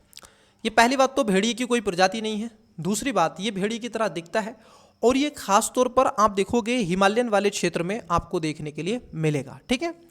ये भारत, नेपाल और तिब्बत के कुछ क्षेत्रों में पाए जाते हैं। हिमालय वुल्फ को पर्यावरण आप देखोगे पर्यावास का कुछ भारतीय क्षेत्र, उत्तराखंड, सिक्किम राज्य में भी ये पाया जाता है और जहाँ वुल्फ की कुछ आबादी में पाई जाती है। ये अगर मैं कहूँ तो ये पहली बात तो जो IUCN का स्टेटस है, IUCN के अगर हम स्टेटस की बात कर लें, जो ठीक है रेड लिस्ट जारी करता है ये, तो इसमें ये वन रिनेबल है, ठीक है। क्या है? वन रिनेबल है, तो इसको VRV लिखते हैं शॉर्ट में। तो क्या है? ये वन रिनेबल है। पहली बात तो ना क्राइटिकल इंडेंजर है ना इंडेंजर है। हाँ, इसकी जो आबादी है बच्चे लगातार आप देखोगे कम होती चली जा रही है, ठीक है। इसकी आबादी में क्या हो रहा है? कम होती चली जा रही है। 2023 के अगर अनुसार देखें तो लगभग 2275 से, अब ये बड़ा है थोड़ा सा, 2275 से लगभग 3792 के आसपास है, ठीक है। तो इसको ध्यान में रखना है। हिमालयन वुल्फ के अतिरिक्त भारत में या भारतीय सामान्य रूप से प्रायद्वीप भेड़ियों भी पाए जाते हैं और मैदानी इलाकों में दक्कन के पठार वाले क्षेत्र में आपको मिलेंगे। याद रखना, ये कर्नाटक, महाराष्ट्र, तेलंगाना, आंध्र प्रदेश, इन सब के अलावा अर्ध शुष्क सवाना प्रदेश के मैदानों और दक्कन के पठार चट्टानी क्षेत्रों में भी पाए जाते हैं। गुजरात, मध्य प्रदेश, राजस्थान के कुछ क्षेत्रों में भी इनके प्रवास स्थल हैं। किसके? जो भेड़िए हैं, ठीक है, ध्यान रखेंगे। इसके नहीं, भेड़िए, ये भेड़िए की तरह दिखता है बट भेड़िया नहीं होता है। अगला क्वेश्चन देखते हैं। क्वेश्चन नंबर है आपका 12। सबसे पहले हम क्वेश्चन को देखेंगे, फिर उसके बाद में आपसे चर्चा करेंगे। दृष्टि IAS की जब मैं आपसे क्वेश्चन लगवा रहा था, अभी मैंने आपसे समथिंग जो लास्ट टेस्ट हुआ था मेरा, अब देखोगे करंट अफेयर पर, करंट अफेयर जो बेस्ड टेस्ट था, ठीक है, दृष्टि का ही था। दृष्टि IAS का ही टेस्ट था। उसी में मैंने आपसे कहा था कि ये जो CVI है, NIA है, ठीक है, ईडी है, इसको एक बार अपने स्तर पर पढ़ लीजिएगा क्योंकि यहाँ से क्वेश्चन आने के चांसेस है। तो देखो इन्होंने भी इसका क्वेश्चन क्या है कवर किया है। चलिए देखते हैं क्वेश्चन क्या है। केंद्रीय अन्वेषण ब्यूरो जिसको सीबीआई के संदर्भ में निम्नलिखित कथनों पर विचार कीजिए। अब यहाँ पर 3 स्टेटमेंट देखे रखे हैं, क्या क्या हैं आइए देखते हैं। पहला है इसे अपनी शक्तियां दिल्ली विशेष पुलिस स्थापना अधिनियम 1946 से प्राप्त है। ठीक है, उसके बाद आप देखोगे दूसरा है यह प्रधानमंत्री कार्यालय के अधीन कार्य करती है। तीसरा है यह भ्रष्टाचार और आर्थिक अपराधों की जांच करती है। उपयुक्त कथनों में से कौन सा यह से सही है? ऑप्शन नंबर ए केवल 1 और 2, बी केवल 2 और 3, सी केवल 1 और 3, डी 1, 2 और 3। वीडियो को पोस्ट करें, करेक्ट आंसर बताने का प्रयास करें। इसमें एलिमेंट मेथड आप लगा सकते हैं अगर आपको थोड़ा बहुत भी इसके बारे में क्या है आई होप जानकारी होगी। तो देखिए कैसे बच्चे, अगर आप देखोगे पहला जो स्टेटमेंट है ये खासतौर पर पहला स्टेटमेंट आपका क्या है सही है, परंतु दूसरा स्टेटमेंट आपका गलत है। ये प्रधानमंत्री कार्यालय के अधीन कार्य नहीं करती है। आपको बता दें कि ये खासतौर पर लोक शिकायत और पेंशन मंत्रालय कार्मिक विभाग के अधीन कार्य करती है, जो कि 1941 में गठित पुलिस स्थापना सतर्कता संबंधी मामले की जांच के लिए लाया गया था सीबीआई। ठीक है, और 1946 में ये प्राप्त हुआ। तो पहला इसमें आप देखोगे तो सही है, परंतु जो दूसरा स्टेटमेंट है ये गलत है। अब जैसे ही ये दूसरा स्टेटमेंट गलत हुआ बस आंसर आपका आ जाएगा। जहां जहां 2 है उसको कट कर दो, मतलब कि ए आंसर नहीं होगा, बी आंसर नहीं होगा, इन सब के अलावा डी आंसर नहीं होगा। तो राइट आंसर क्या है? ऑप्शन नंबर 1 और 3 इसका करेक्ट आंसर हो जाएगा। तो एक बार पुनः मैं बोल रहा हूँ आपसे, एक बार पुनः बिल्कुल सीरियसली इस चीज़ को समझे और इसको एक बार अपने स्तर पर जरूर तैयार कर ले। चलिए क्वेश्चन नंबर देखते हैं 13। पहले देखेंगे क्वेश्चन, फिर उसके बाद में ऑप्शंस क्या है आइए देखते हैं। सीबीआई खासतौर पर इन सब के अलावा आतंकवाद को छोड़ करके भ्रष्टाचार, आर्थिक अपराधों, गंभीर और संगठित अपराध की प्रकृति के अपराधों की जांच करती है। तो ध्यान रखना ये कभी भी टेररिस्ट, ठीक है, आतंकवाद पर विचार नहीं करती है। तो 13वें नंबर का है आकाश। आकाश जिसको एनजी न्यू जनरेशन मिसाइल के संदर्भ में निम्नलिखित कथनों पर विचार कीजिए। आकाश एयर टू सरफेस। अब यहाँ पर 4 स्टेटमेंट है। पहला, आकाश एनजी सतह से हवा में मार करने वाली मिसाइल है। 2, इस मिसाइल प्रणाली में रैम जेट इंजन लगे हैं। 3, इसे स्वदेशी रूप से केवल रक्षा अनुसंधान और विकास संगठन द्वारा डिजाइन किया विकसित किया गया है, मतलब कि डीआरडीओ। चौथा है इस मिसाइल प्रणाली को स्थिर और चालित दोनों प्लेटफॉर्मों से प्रक्षेपित किया जा सकता है, मतलब कि आप मिसाइल प्रणाली को स्थिर और चालित दोनों प्लेटफॉर्मों से, मतलब कि एक स्थान पर खड़े होकर भी और खासतौर पर चलते हुए भी क्या इसको हम छोड़ सकते हैं। उपयुक्त कथनों में से कितने सही हैं? ठीक है, पेयर वाला क्वेश्चन है। ऑप्शन नंबर ए केवल 1, बी केवल 2, सी केवल 3 और डी सभी 4। तो वीडियो को पॉज करें, क्वेश्चन नंबर आप देखोगे 13 का राइट आंसर बताने का प्रयास कीजिएगा। चलिए देखिए इसका राइट आंसर हो जाएगा ऑप्शन नंबर बी, केवल इसमें आप देखोगे 2 ठीक है। अब कौन कौन से 2 ठीक है उसको भी थोड़ा समझ लीजिएगा। देखिए पहला जो स्टेटमेंट है बच्चे, ये आपका एकदम स्पष्ट रूप से क्या हो जाएगा, आपका करेक्ट हो जाएगा। मतलब कि जो आकाश मिसाइल है ये आप देखोगे सतह से हवा में, मतलब कि अर्थ टू एयर में क्या है, बार करती है आकाश। तो ध्यान रखेंगे आकाश कैसे याद करना है। आप जमी पे खड़े हैं और ऊपर को देख रहे हैं तो मिसाइल भी जमी से ऊपर जाती है। ठीक है, अग्नि किस पर करती है? जैसे आपने पटना पढ़ा है कि नहीं, पटना, उसमें सारी चीज़ें आ जाती हैं। बताइएगा पटना की फुल फॉर्म क्या है? ये मिसाइल वाले कॉन्सेप्ट से पूछ रहा हूँ, PATNA। ठीक है, पृथ्वी, अग्नि, त्रिशूल, नाग और ये और बताना है। ठीक है, ऐसे क्या है तो पटना, इसकी फुल फॉर्म बिल्कुल याद रखना। और ये भी याद रखना कौन सी कैसे, मैं जब आपको ऐसा कोई क्वेश्चन आएगा तो आपको वहाँ पर टोटली बताऊंगा। साइंस एंड टेक वाला कोई टेस्ट होगा तो उसमें मैं आपको इसकी डिस्कस कर दूंगा। ठीक है, कोई उसमें दिक्कत नहीं होगी। तो पहला स्टेटमेंट एकदम सही है। वहीं आप देखोगे दूसरा स्टेटमेंट एकदम गलत है, क्योंकि ये कह रहे हैं इस प्रणाली को रैमजेट इंजन लगे हैं। नहीं महोदय, ये एक तरीके से पुरानी आकाश मिसाइल प्रणाली की तुलना में काफ़ी बेहतर है, परंतु इसमें आकाश मिसाइल में 700 किलोग्राम घट करके 350 किलोग्राम कर दिया गया है। इसमें रॉकेट मोटर का उपयोग किया गया है, ठीक है, ना कि आपके रैमजेट इंजन है। तो दूसरा स्टेटमेंट इसमें गलत है। वहीं तीसरे स्टेटमेंट को देखें, ये भी आपका गलत है कि इसे स्वदेशी रूप से केवल, यहाँ पर एक एक्सट्रीम वर्ड है, इसकी अगर हम बात कर लें, इसको डीआरडीओ के द्वारा, ठीक है, विकसित किया गया है और डायनेमिक्स लिमिटेड भारत इलेक्ट्रॉनिक्स द्वारा उत्पादित किया जा रहा है। तो तीसरा इसमें गलत है। चौथा स्टेटमेंट सही है, इस मिसाइल प्रणाली को स्थिर और चलित दोनों प्लेटफॉर्मों से प्रक्षेपित किया जा सकता है। अब यहां पर देखो, यहां पर एक शब्द समझना, सकता है, संभावना व्यक्त कर रहा है। तो ये वैसे भी, जहां पर मैं आपको बता दूं, जो बच्चे साइंस और टेक से जो भी क्वेश्चन आते हैं और जहां पर ऐसी संभावना, ध्यान रखना, वहां पर व्यक्त होती है, तो उस स्थिति में आप क्या कर सकते हैं, उसका राइट ऑप्शंस मान सकते हैं। ये मैं आपको बता रहा हूं 95%। ये सर्वे मेरा खुद का भी रहा है, मैंने भी इस पर सर्वे करके रखा है, क्योंकि जब भी मैं कोई भी चीज़ स्टार्ट करता हूं, जब मैं आपको PYQ करवाऊंगा, ठीक है, यूपीएससी के पेपर शेष क्वेश्चन पेपर, तो आपको बहुत सारी चीज़ें आपको ऑथेंटिक तरीके से आपको प्रूफ करता हुआ मिलूंगा और दिखाऊंगा आपको कि किस तरीके से मैं इसको बोल रहा हूँ, क्यों बोल रहा हूँ। ठीक है, चलिए अगले क्वेश्चन की तरफ बढ़ते हैं। क्वेश्चन नंबर 14 देखिए, निम्नलिखित युग्मों पर विचार कीजिए। यहाँ पर निकाय दे के रखे हैं और इसके अध्यक्ष दे के रखे हैं। ठीक है, जैसे 3 स्टेटमेंट है। पहला, राज्य आपदा प्राधिकरण मुख्यमंत्री, यहाँ पर राज्य आपदा। दूसरा है नीति आयोग प्रधानमंत्री। तीसरा है राष्ट्रीय आपदा प्राधिकरण केंद्रीय गृह मंत्री। उपयुक्त युग्मों में से कितने सही सुमेलित हैं? ठीक है, यहाँ पर कितने मतलब कि इनमें 2 हैं, 3 हैं, 1 है। ऑप्शन नंबर ए केवल 1, बी केवल 2, सी सभी 3 और डी उपयुक्त में से कोई नहीं। तो वीडियो को पॉज करें, करेक्ट आंसर बताने का प्रयास करें। 14 का राइट आंसर क्या हो जाएगा? आइए एक एक करके बात करेंगे। देखिए बच्चे, यहाँ पर जो पहला स्टेटमेंट है आपका, ये एकदम क्या हो जाएगा? पहला स्टेटमेंट एकदम सही हो जाएगा। ठीक है, क्या हो जाएगा? पहला स्टेटमेंट आपका सही हो जाएगा कि राज्य आपदा प्रबंधन जो प्राधिकरण होता है, उसके जो अध्यक्ष होते हैं वो मुख्यमंत्री होते हैं। नीति आयोग जो कि 2015 में बना, ठीक है, प्लानिंग कमीशन की जगह, तो तत्कालीन सरकार इसको लेकर के आई थी, तो प्रधानमंत्री होते हैं इसके अध्यक्ष। और राष्ट्रीय आपदा जो प्राधिकरण होता है, ये आप देखोगे केंद्रीय गृह मंत्री नहीं, इसके भी प्राइम मिनिस्टर ही क्या होते हैं? अध्यक्ष होते हैं। तो यहाँ पर कितने सही हैं? तो 2 सुमेलित है महोदय। क्या है? 2 सुमेलित हो जाएंगे, मतलब कि इसका राइट आंसर केवल 2 आएगा बच्चे। क्या हो जाएगा? बी इसका राइट आंसर हो जाएगा।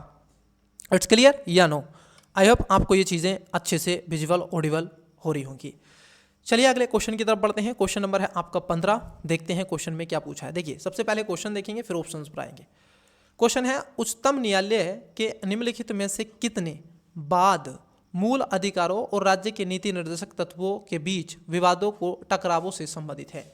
अब 4 स्टेटमेंट है। पहला, IR कोहेलो बाद 2007। दूसरा है गोखलनाथ बाद 1967। तीसरा है मेनका गांधी बाद 1980 और चौथा है मिनर्वा मिल्स बाद 1980।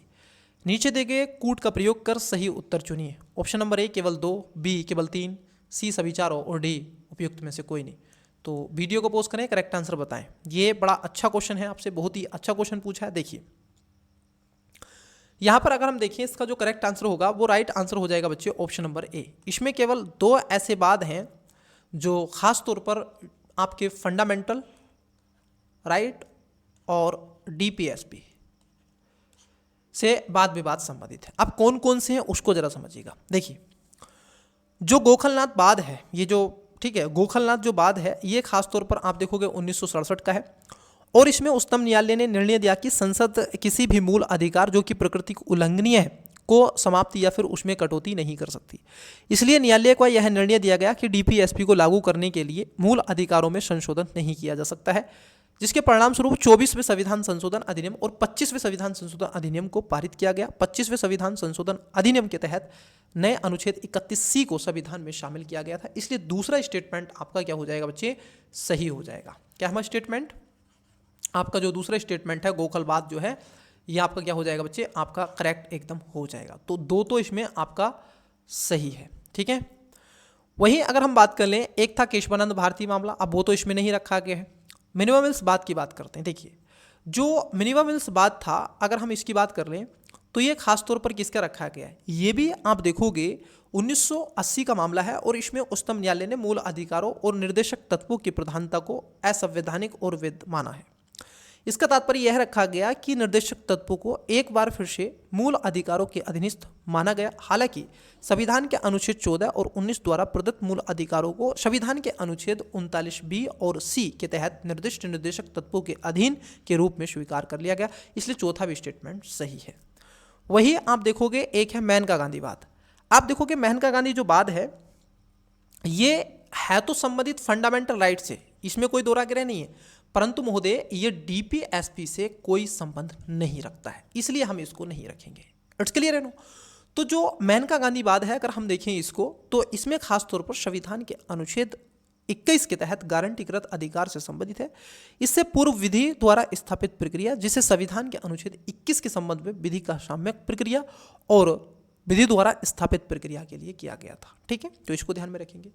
जो IR किल हो तो होलोहन मामला 2007 का रखा गया है, ठीक है, ये भी गलत है, क्योंकि ये संविधान के डीपीएसपी और फंडामेंटल राइट से संबंधित नहीं है। ये संविधान की जो शेड्यूल नंबर आप देखोगे 9 है, जिसमें स्पेशल प्रोविजन पार्लियामेंट को दिया गया था, ये उससे संबंधित है कि अगर पार्लियामेंट ने कोई कानून बनाया है और यदि डीपी आप देखोगे संविधान की जो शेड्यूल अनुसूची नंबर 9 में अगर डाल दिया है तो उस पर न्याय क्या नहीं कर सकती है, जुडिशरी रिव्यू नहीं कर सकती है। परंतु IR कोलोहोलन मामले के बाद आप देखोगे अब उस पर भी जुडिशरी रिव्यू किया जा सकता है।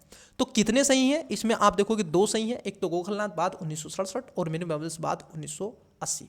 तो राइट आंसर कितना हो जाएगा, ऑप्शन नंबर ए इसका परिचय क्या हो जाएगा, करेक्ट आंसर हो जाएगा। चलिए आई होप आपने इस चीज को समझा होगा। अगले क्वेश्चन की तरफ पढ़ते हैं। नेक्स्ट क्वेश्चन देखते हैं क्या है। तो नेक्स्ट क्वेश्चन क्या है आइए जान लेते हैं उसके बारे में। 1 सेकेंड रुकिएगा, थोड़ा सा लैग कर रहा है।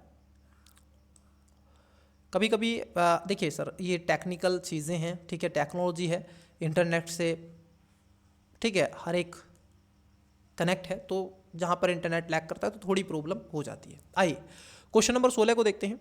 किसी राज्य में राष्ट्रपति शासन के संदर्भ में निम्नलिखित कथनों पर विचार कीजिए। मतलब कि यहाँ पर पूछा है राष्ट्रपति शासन, ठीक है। अब 3 स्टेटमेंट देखे रखें। पहला, संबंधित राज्य के उच्च न्यायालय की शक्तियों में कमी क्या राष्ट्रपति शासन में हो जाएगा। दूसरा है राज्य मंत्रिपरिषद की बर्खास्तगी। तीसरा है संविधान के अनुच्छेद 19 के तहत नागरिकों के मूल अधिकारों में कटौती। उपयुक्त में से कितने अनिवार्य रूप से राज्य में राष्ट्रपति शासन के घोषणा का परिणाम है। ऑप्शन नंबर ए केवल 1, बी केवल 2, सी सभी 3 और डी उपयुक्त में से कोई नहीं। वीडियो को पोस्ट करें, करेक्ट आंसर बताने का प्रयास करें। क्वेश्चन नंबर 16 का राइट आंसर दें बच्चे। चलिए एक एक करके बात करते हैं ताकि आपको चीज़ें क्या हो सके समझ में आ सके। देखिए प्यारे स्टूडेंट्स, अगर मैं आपसे कहूँ इसका राइट आंसर तो पहली बात तो क्या है, ए है, ठीक है। मैं आंसर बता देता हूँ, इसका राइट आंसर तो है केवल 1, ठीक है। अब क्यों है एक, कौन सा है, देखिए आपने संविधान का इमरजेंसी प्रोविजन आप पढ़ते हैं तो संविधान का भाग नंबर 18 पढ़ते हैं। वहां पर आपको 3 प्रकार का आपातकाल मिलता है, जिसमें एक मिलता है राष्ट्रपति शासन, एक मिलता है राष्ट्रीय आपातकाल, जो कि संविधान के आर्टिकल 352 में उसकी चर्चा है। यही वो आर्टिकल है महोदय जहां पर आपको मंत्रिपरिषद के बारे में चर्चा की गई है। वहीं पर संविधान का आर्टिकल 300 आप देखोगे 56 इसके बारे में चर्चा करता है, और 360 जो है ये वित्त आपातकाल की बात करता है, ठीक है। हमसे जो क्वेश्चन पूछा गया है वो 356 के बारे में पूछा है, और 356 को 355 से कनेक्ट करके हमें पढ़ना होता है। कई बार बच्चे 356 ही पढ़ लेते हैं परंतु 355 नहीं पढ़ते हैं, जिसमें ये कहा गया है कि राज्यों की सुरक्षा जो केंद्र है, जो सेंट्रल है, वो करेगा बाहरी शक्तियों से, ठीक है। और समय रहते हुए यदि कोई विधि बना रहा है राज्य और उसको नहीं मान रहा है कोई स्टेट, तो ऐसी स्थिति में वहाँ पर केंद्र सरकार राज्यों में आपातकाल घोषित कर सकती है संविधान के अनुच्छेद 355 के अधिकार को अधिकृत करते हुए, और 356 वहां पर लागू किया जा सकता है। आप देखोगे पहला स्टेटमेंट यहां पर ठीक हो जाएगा। ये कह रहे हैं सॉरी, पहला स्टेटमेंट गलत हो जाएगा, क्योंकि संवैधानिक आप देखोगे संबंधित जो राज्य के उच्च न्यायालय की शक्तियों को कमी नहीं, शक्तियों में कमी आपकी एकदम नहीं होती है, कदापि नहीं कर सकते हैं, पहली बात, ठीक है। पहली बात इसको ध्यान में रखेंगे, उसमें कदापि ऐसा नहीं है। वहीं आप देखोगे जो दूसरा स्टेटमेंट है ये बिल्कुल एकदम सही है कि राज्य की जो मंत्रिपरिषद है उसको बर्खास्त कर दिया जाता है, उसकी जगह जो सारी शक्तियां हैं वो आप देखोगे पार्लियामेंट के पास चली जाती हैं, और वहां पर कार्यपालिका की शक्ति, 2 शक्तियां समझना, यहाँ पर कंफ्यूज होते हैं कई बच्चे, मैं आपको यहाँ पर बता देता हूँ। देखिए 2 तरह की शक्तियां होती हैं, एक होती है आपकी विधायी शक्ति, एक होती है कार्यपालिका शक्ति। जो विधायक शक्ति हैं ये चली जाती हैं पार्लियामेंट के हाथ में, मतलब कि संसद में भारत की, और कार्यपालिकाई जो शक्ति होती हैं ये जो प्रेसिडेंट्स होते हैं राष्ट्रपति के हाथ में चली जाते हैं। अब डिसाइड करते हैं राष्ट्रपति कि ये स्वयं जाकर के वहाँ पर उन शक्तियों का प्रयोग करें, या फिर गवर्नर जनरल के माध्यम से या किसी और के माध्यम से कोई अन्य एक अधिकारी को वहाँ पर नियुक्त करें, उसके माध्यम से वहाँ पर शक्तियों को रेखांकित करने का प्रयास करें। तो यहाँ पर प्यारे बच्चे जो दूसरा स्टेटमेंट है ये आपका सही हो जाएगा, परंतु तीसरा स्टेटमेंट एकदम सरासर क्या हो जाएगा, गलत हो जाएगा। क्यों? आप देखोगे राष्ट्रपति शासन का नागरिकों के मूल अधिकारों पर कोई प्रभाव नहीं पड़ता है, तो इसलिए जो तीसरा स्टेटमेंट है ये गलत है। हाँ, अगर यहाँ पर होता संविधान का आर्टिकल 352 तो गारंटी है इस बात की आपका 19 क्या हो जाता, बर्खास्त कर दिया जाता है, परंतु आप ध्यान रखना 20 और 21 कभी भी आपके फंडामेंटल राइट्स बर्खास्त नहीं होते हैं। ठीक है, चलिए, तो यहां पर तीसरा स्टेटमेंट गलत है, पहला भी गलत है, दूसरा इसमें सही हो जाएगा। तो करेक्ट आंसर क्या है? ऑप्शन नंबर केवल 1 इसका आंसर हो जाएगा। अब आपको क्लास कैसी लग रही है कमेंट्स बॉक्स में अवश्य रूप से बताइएगा। ठीक है, और इन सब के अलावा बच्चे आपका एक कर्तव्य बनता है, जितनी मैं मेहनत आपके लिए कर रहा हूँ, तो आप जितना हो सके वीडियो को लाइक करें, शेयर करें, क्योंकि आपके लाइक से, सब्सक्राइब से, शेयर से वीडियो अन्य एस्पिरेंट्स तक जाती है। जो बिगिनर एस्पिरेंट्स हैं, जो इस टेस्ट सीरीज को परचेज नहीं कर सकते हैं, उनको भी लाभ हो सके और वो यहाँ से बहुत कुछ सीख सकें और अपना स्थान 2025 के प्रीलिम्स की परीक्षा में सुनिश्चित कर सकें और उसको क्वालिफाई कर सकें। ठीक है, जितना हो सकेगा मैं आपको, ठीक है, हर एक एंगल से सपोर्ट करता रहूँगा। आप मुझसे कनेक्ट रहें, आपको बहुत कुछ एजुकेशन बायर निःशुल्क में उपलब्ध करवाएगा, कोई आपसे फीस नहीं लिया जाएगा। ठीक है, चलिए देखिए क्वेश्चन नंबर 17 की बात कर लेते हैं। और मैं आपको बता दूं, मेरा पर्सनली अनुभव रहा है जीएस को क्वालिफाई करने का, मैंने 2023 में भी क्वालिफाई किया था। ठीक है, चलिए देखिए, आइए देख लेते हैं क्या है। क्वेश्चन नंबर 17 है, संसद के दोनों सदनों द्वारा पारित संविधान संशोधन विधेयक के संदर्भ में राष्ट्रपति के पास निम्नलिखित में से कितने विकल्प होते हैं? ध्यान रखना, जो संविधान संशोधन होता है उसके विधेयक के संबंध में आपसे क्वेश्चन पूछा है और राष्ट्रपति की शक्ति यहां पर पूछी है। तो 3 स्टेटमेंट है। पहला, यह विधेयक की स्वीकृति को रोक सकता है। दूसरा, वह विधेयक को पुनर्विचार के लिए वापस भेज सकता है। वह विधेयक पर स्वीकृति दे सकता है। नीचे दिए कूट का प्रयोग कर सही उत्तर चुनिए। ऑप्शन नंबर ए केवल 1, बी केवल 2, सी सभी 3 और डी कोई नहीं। बच्चे मैं फिर से बता रहा हूँ, ये पेयर वाले क्वेश्चन आ रहे हैं, कंटिन्यूअसली क्वेश्चन आ रहे हैं, तो इनको थोड़ा सा, ठीक है, ध्यान में रखेंगे। देखिए यहाँ पर जो स्टेटमेंट आपसे पूछा गया है, ये जो क्वेश्चन है बच्चे, ये क्वेश्चन आपसे पूछा गया है जो कॉन्स्टिट्यूशन अमेंडमेंट होता है। ठीक है, अब देखिए कॉन्स्टिट्यूशन जो अमेंडमेंट होता है उसमें क्या है, जैसे आप विधेयक लाते हैं, ठीक है, कोई भी बिल क्या होता है, आपके लाए जाते हैं, और ये जो संवैधानिक जो कॉन्स्टिट्यूशन जो बिल है, ये कहीं पर भी आ सकता है। मतलब कि लोकसभा और राज्यसभा 2 ही सदन होते हैं पार्लियामेंट के, 3 अंग होते हैं, एक राष्ट्रपति। अब मान लीजिए ये क्या हुआ है, मतलब कि लोकसभा में, राज्यसभा में कोई इश्यू में भी लाया गया, खासतौर पर इसको लोकसभा ही लाती है ज़्यादातर। तो ऐसी स्थिति में लोकसभा ये बिल्कुल लेकर के आई है। देखो, अब ये साधारण जो विधेयक होता है उसमें 50% +1 होता है, उसके साथ साथ जो विशेष होता है तो 2/3 होता है। ठीक है, उपस्थित का मतलब सभी का, कुल का, और इन सब के अलावा 1/2 जो स्टेट होते हैं वहाँ से उनको पारित किया जाता है। ये संविधान संशोधन की बात होती है। अब ऐसी स्थिति में जो राष्ट्रपति है उसकी शक्ति क्या होगी उसको भी थोड़ा समझ लीजिएगा। ठीक है, देखो जो बच्चे राष्ट्रपति है उसकी शक्तियां यहाँ पर होती हैं 0। मैं जी हाँ सही बोला हूँ। देखो आर्टिकल जो आपका है, आर्टिकल 111, वहाँ पर आपको राष्ट्रपति को क्या करता है, आर्टिकल 111 कुछ शक्तियाँ देता है, परंतु आपके जो कॉन्स्टिट्यूशन अमेंडमेंट है उस पर राष्ट्रपति की शक्तियों को क्या कर देता है, 0 कर देता है। उसकी कोई ऐसी शक्ति नहीं होती है कि वो क्या कर सके, पुनर्विचार के लिए वापस लौटा सके। ठीक है, या फिर उसको आप देखोगे अपने पास रख ले। ठीक है, बल्कि राष्ट्रपति को क्या करना पड़ता है, इस संविधान संशोधन विधेयक पर अपनी स्वीकृति अनिवार्य से देनी होनी पड़ती है। ठीक है, तो यहाँ पर जो पहला स्टेटमेंट है वो भी गलत है, दूसरा स्टेटमेंट भी गलत है, तीसरा स्टेटमेंट एकदम करेक्ट हो जाएगा कि वह विधेयक पर स्वीकृति दे सकता है। उसको देनी होती है, ये मैंडेटरी होती है, तो यहाँ पर राष्ट्रपति की शक्ति 0 हो जाती है। तो इसका जो करेक्ट आंसर होगा बच्चे, वो राइट आंसर ऑप्शन नंबर केवल 1 इसका करेक्ट आंसर हो जाएगा, मतलब कि ए, ऑप्शन नंबर ए इसका राइट आंसर है। चलिए अगले क्वेश्चन की तरफ बढ़ते हैं। क्वेश्चन नंबर है आपका 18 नंबर, आइए जानिएगा। देखिए ये कह रहे हैं, निम्नलिखित में से किसने मूल संरचना के सिद्धांत को परिभाषित किया है। ये बेसिक स्ट्रक्चर, ध्यान रखना कभी आपसे पूछ ले कि संविधान में बेसिक स्ट्रक्चर देके रखा है, तो नहीं, ध्यान रखेंगे संविधान में कोई बेसिक स्ट्रक्चर नहीं है।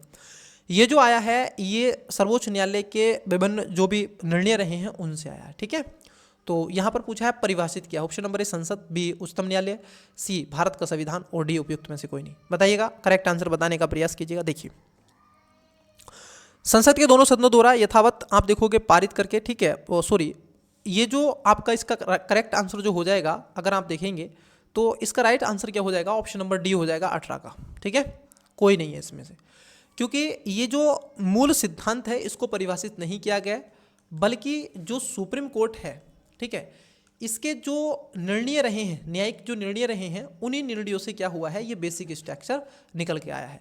और इसमें समय रहते हुए जो सुप्रीम कोर्ट है वही इसको निर्धारित करेगा कि संविधान का कौन सा बेसिक स्ट्रक्चर है या नहीं है। हालांकि उसने कुछ ऐसी टर्मोलॉजी को रेखांकित किया जैसे स्वतंत्र निष्पक्ष चुनाव होना चाहिए, ठीक है, और एक समय में होनी चाहिए, स्वतंत्र सरकार होनी चाहिए, नागरिकता होनी चाहिए, ठीक है, जुडिशरी रिव्यू उसकी शक्तियाँ होनी चाहिए, और भी कई चीज़ें उन्होंने यहाँ पर रखी हैं। ठीक है, तो इस चीज़ को क्या है आप ध्यान में रखेंगे। ऐसे कई केसेस हुए हैं, जैसे 24वें संविधान संशोधन रहा है, गोखलनाथ बाद रहा 1967 का, इन सब के अलावा 13 और 368 जो आपका, ठीक है, अनुच्छेद रहा है।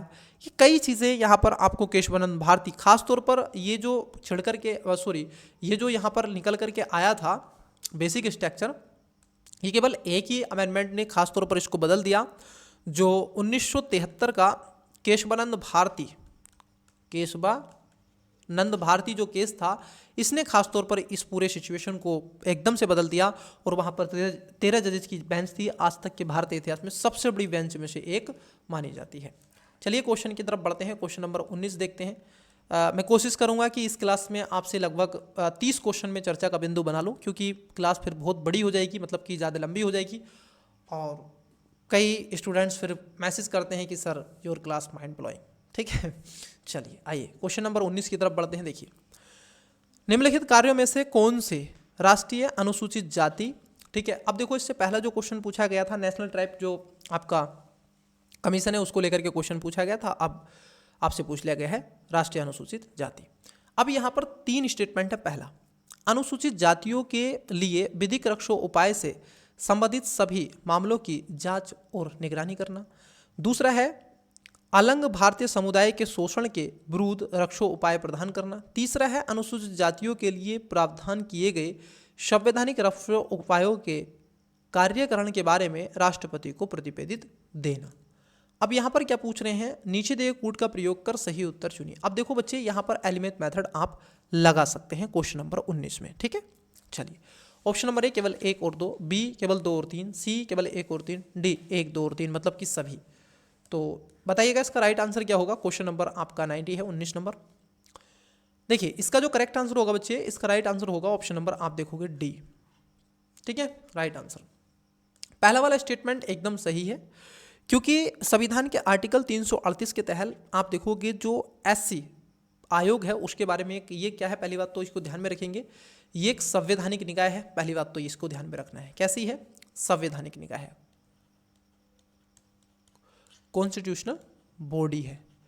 और ये कौन सी होती है, जिसकी संविधान के अंदर चर्चा परिचर्चा होती है, आर्टिकल के बारे में विस्तार से चर्चा की जाती है, और ये डॉक्टर अंबेडकर को दर्शाती है, उनके विचारों को दर्शाने का प्रयास करती है, ताकि इनके हक की लड़ाई और इनके अधिकारों या फिर इनको लेकर के सुनिश्चित किया जा सके। तो पहला स्टेटमेंट एकदम सही है कि अनुसूचित जातियों के लिए विधिक रक्षा उपाय से संबंधित सभी मामलों की जांच और निगरानी करना, बिल्कुल। दूसरा भी सही है, अलंग भारतीय समुदाय के शोषण के विरोध में रक्षोपाय प्रदान करना। अलंग भारतीय जो समुदाय है, मैं आपको बता दूं पहले क्या होता था, लोकसभा और राज्यों की विधानसभा, ठीक है, लोकसभा में 2 पर्सन होते थे, 2 एमपी होते थे, और विधानसभा में 1 होता था। ठीक है, 2019 में भारत सरकार, तत्कालीन सरकार 2019 में एक अमेंडमेंट लेकर के आई। उसके बाद यही अमेंडमेंट आगे चल के 2020 में, मतलब कि आप देखोगे 25 जनवरी 2020 से इसको क्या कर दिया गया, समाप्त कर दिया गया। तो अब जो आपके एंग्लो इंडियन होते हैं, ठीक है, अब ये क्या करते हैं, वहाँ पर इनको राष्ट्रपति क्या करते हैं, नॉमिनेट नहीं करते हैं। ठीक है, स्टेट में जो विधानसभा होती है उसमें, तो वहाँ पर 1 होता था। तो यहाँ पर तीनों स्टेटमेंट क्या हो जाएंगे, आपके सही हो जाएंगे। दूसरा भी सही है, तीसरा भी सही है कि जो अनुसूचित जातियों के लिए प्रावधान किए गए संवैधानिक रक्षोपायों के कार्यकरण के बारे में राष्ट्रपति को प्रतिवेदित करते रहते हैं। तो यहाँ पर डी इसका क्या हो जाएगा, करेक्ट आंसर हो जाएगा। चलिए अगला क्वेश्चन बढ़ते हैं, क्वेश्चन नंबर है आपका 20। थोड़े इन्होंने बड़े क्वेश्चन बनाए हैं, डेफिनेशन दे करके पूछ रहे हैं किसके बारे में। आइए सबसे पहले डेफिनेशन पढ़ते हैं क्वेश्चन नंबर 20 की। चलिए क्या है, इसके तहत पहली बार गवर्नर जनरल की परिषद के विधायिक और कार्यकारी कार्यों को पृथक कर दिया गया। दूसरे शब्दों में, इसके तहत पृथक रूप से गवर्नर जनरल की एक विधायिक परिषद का गठन किया गया जिसे इंडियन सेंट्रल लेजिस्लेटिव काउंसिल कहा गया। परिषद की यह विधायी शाखा ब्रिटिश संसद के समान प्रक्रिया को अपनाते हुए एक लघु संसद के रूप में कार्य करती थी। उपर्युक्त परिच्छेद द्वारा निम्नलिखित में से किस अधिनियम को वर्णित किया गया है? ऑप्शन नंबर ए भारत सरकार अधिनियम 1958, बी चार्टर अधिनियम 1853, सी भारतीय परिषद अधिनियम 1861 और डी भारत सरकार अधिनियम 1919। पहला वाला है 1858। ठीक है, तो बताइएगा वीडियो को पोस्ट करके किसके बारे में ये चर्चा आपकी दे के रखी है। देखिए बच्चे, यहाँ पर जो इसका करेक्ट आंसर हो जाएगा ये ऑप्शन नंबर बी हो जाएगा। ठीक है, 1853 में, क्योंकि 1793 से 1853 के बीच में जो ब्रिटिश संसद थी उसने कई चार्टर अधिनियम कोई श्रृंखलाएं अंतिम लेकर के आई और यह संवैधानिक विकास की दृष्टि से महत्वपूर्ण अधिनियम था। इसमें विधायिक और कार्यकारी कार्यों को पृथक कर दिया गया था। इसने पहली बार गवर्नर जनरल की परिषद में विधायिक शक्तियों को पृथक, क्योंकि इसका एक उद्देश्य ये था कि जो 1857 की जो क्रांति हुई थी, जो विद्रोह हुआ था, इसको फिर से ना दोहराया जा सके। ठीक है, और भारतीयों को ये विश्वास दिलाना था। इन सब के अलावा इसी के माध्यम से, ठीक है, इसी के माध्यम से चार्टर अधिनियम 1853 के माध्यम से ही भारत में जो ईस्ट इंडिया कंपनी थी उसके शासन को एक अधिकार समाप्त कर दिया गया और ब्रिटेन की संसद का अधिकार स्थापित हो गया। महारानी विक्टोरिया को भारत की महारानी महद्री की बना करके भेजा गया। इन सब के अलावा जो गवर्नर जनरल था उसके आप देखोगे पद को बदल करके वायसराय के रूप में तब्दील कर दिया गया। भारतीयों को केवल ये आश्वासन दिलाया गया कि हमने परिवर्तन भी कर दिया है। एक सचिव का पद बनाया गया जिसमें 15 सदस्य होते थे और 14 सदस्य ये अंग्रेज होते थे। जो सचिव होता था वो भारतीय हुआ करता था। ठीक है, और कहा गया हम हस्तक्षेप की नीति अब फॉलो करेंगे, परंतु उसके बाद में कहने वाली बातें हैं तो कही जाएंगी। अंग्रेजों को माफ़ी मांगनी चाहिए भारतीयों से, ठीक है, जितना उन्होंने शोषण यहाँ पर किया है, और कभी भी इनके आगे लाड वाड मत लगाया करो। ठीक है, इन्होंने भारतीय किसानों का, जनजातियों का, किसानों का, बच्चों का, माता बहनों का, स्वतंत्रता सेनानियों का खूनी चूसने का काम किया है। ठीक है, तो चलिए आज उनके वंशज हमसे माफ़ी मांगे तो उनके लिए बेटर रहेगा। देखिए क्वेश्चन क्या है। 21 में कह रहे हैं कि निम्नलिखित कथनों में से कौन सा स्वतंत्रता और समानता के बीच संबंध का सर्वोत्तम वर्णन करता है? देखो यहाँ पर स्वतंत्रता समानता के बीच के बारे में पूछा है। ऑप्शन नंबर ए है समानता के अभाव में स्वतंत्रता से अनेक लोगों पर कुछ लोगों का वर्चस्व स्थापित हो जाएगा। जिस भी स्टूडेंट्स का कॉन्सेप्ट एकदम क्लियर होगा, कॉन्सेप्चुअली उसने चीज़ों को समझा होगा, वो इसका आंसर बड़े अच्छे से देगा। ठीक है, क्वेश्चन नंबर 21 मुझे लगता है बहुत अच्छा क्वेश्चन है। अब तक का अगर मैं कहूँ तो मेरी तरफ से बहुत फेवरेट क्वेश्चनों में से एक है, क्योंकि डेफिनेशन जो क्लैरिफाई अगर आपके है कॉन्सेप्चुअली तो आप इसका आंसर बड़े अच्छे से दे सकते हैं। और यदि नहीं है, आप एक तरीके से रट रट के चीज़ें याद करते हैं तो बच्चे फिर आपके लिए समस्या हो सकती है। देखिए बी में है समानता स्वतंत्रता व्यक्तिगत आज़ादी के लिए बाधक है। सी है स्वतंत्रता और समानता परस्पर अन्याय है, एक दूसरे के साथ सह अस्तित्व नहीं हो सकती, निगेटिव है। डी है समानता केवल विशेषाधिकार प्राप्त कुछ लोगों के लिए आवश्यक है, जबकि स्वतंत्रता से सभी को लाभ होता है। अब वीडियो को पोस्ट करें, करेक्ट आंसर बताएं। आई होप आपने इसका राइट आंसर दिया होगा। देखो इसमें करेक्ट आंसर है ऑप्शन नंबर ए, समानता के अभाव में स्वतंत्रता से अनेक लोगों पर कुछ लोगों का वर्चस्व स्थापित हो जाएगा। ये बात सही है, आप स्वतंत्र तो हैं लेकिन समान नहीं है। अब जब आप समान नहीं है तो कुछ लोगों का वर्चस्व निश्चित रूप से होगा, चाहे वो सामाजिक रूप से होगा, आर्थिक रूप से होगा, राजनीतिक रूप से होगा, क्योंकि आपके पास वो संसाधन नहीं है। आपको समानता से वर्चस्व कर दिया गया, आपको उससे वंचित कर दिया गया। केवल आप स्वतंत्र हैं, आप ये करिए वो करिए, परंतु आप असमानता के उस बिंदु में चले जाएंगे। एक बहुत बड़ा वर्ग जो कि आप देखोगे वुमेन, जो कि लेडीज महिलाएं कहा जाता है, उसको आप वंचित कर दोगे, वो खाई बहुत गहरी हो जाएगी। तो इसमें जो करेक्ट आंसर होगा वो ए राइट आंसर इसका हो जाएगा।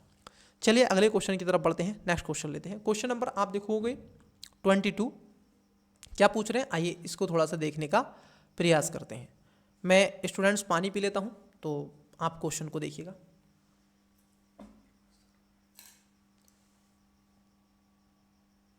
ये 22 नंबर है, इसमें हम 30 क्वेश्चन पर समथिंग 30 क्वेश्चन पर डिस्कस करेंगे।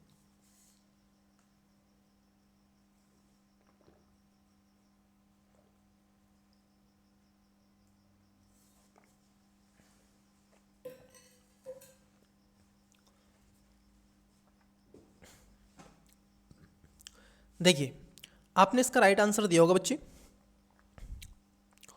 क्वेश्चन है आपका 22 नंबर। ये क्या पूछ रहे हैं, ऑपरेशन प्रोस्पेरिटी गार्जियन। अब ये कई बार न्यूज़ में भी आता है, द हिंदू में भी आया है, इंडियन एक्सप्रेस में भी आया है, दैनिक भास्कर जागरण में भी आया है।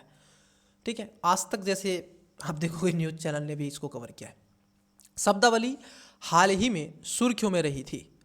इसका उद्देश्य निम्नलिखित में से किसमें पोतों से सुरक्षित नौ संचालन की सहायता करना है। ऑप्शन नंबर ए हिंद महासागर, बी लाल सागर, सी दक्षिण चीन सागर और डी बाल्टिक सागर। चलिए मैं आपसे कहूँ, आपने क्वेश्चन गलत लगा दिया। देखिए मैं आपको एक बात बता रहा हूँ जो अंदर की बात है।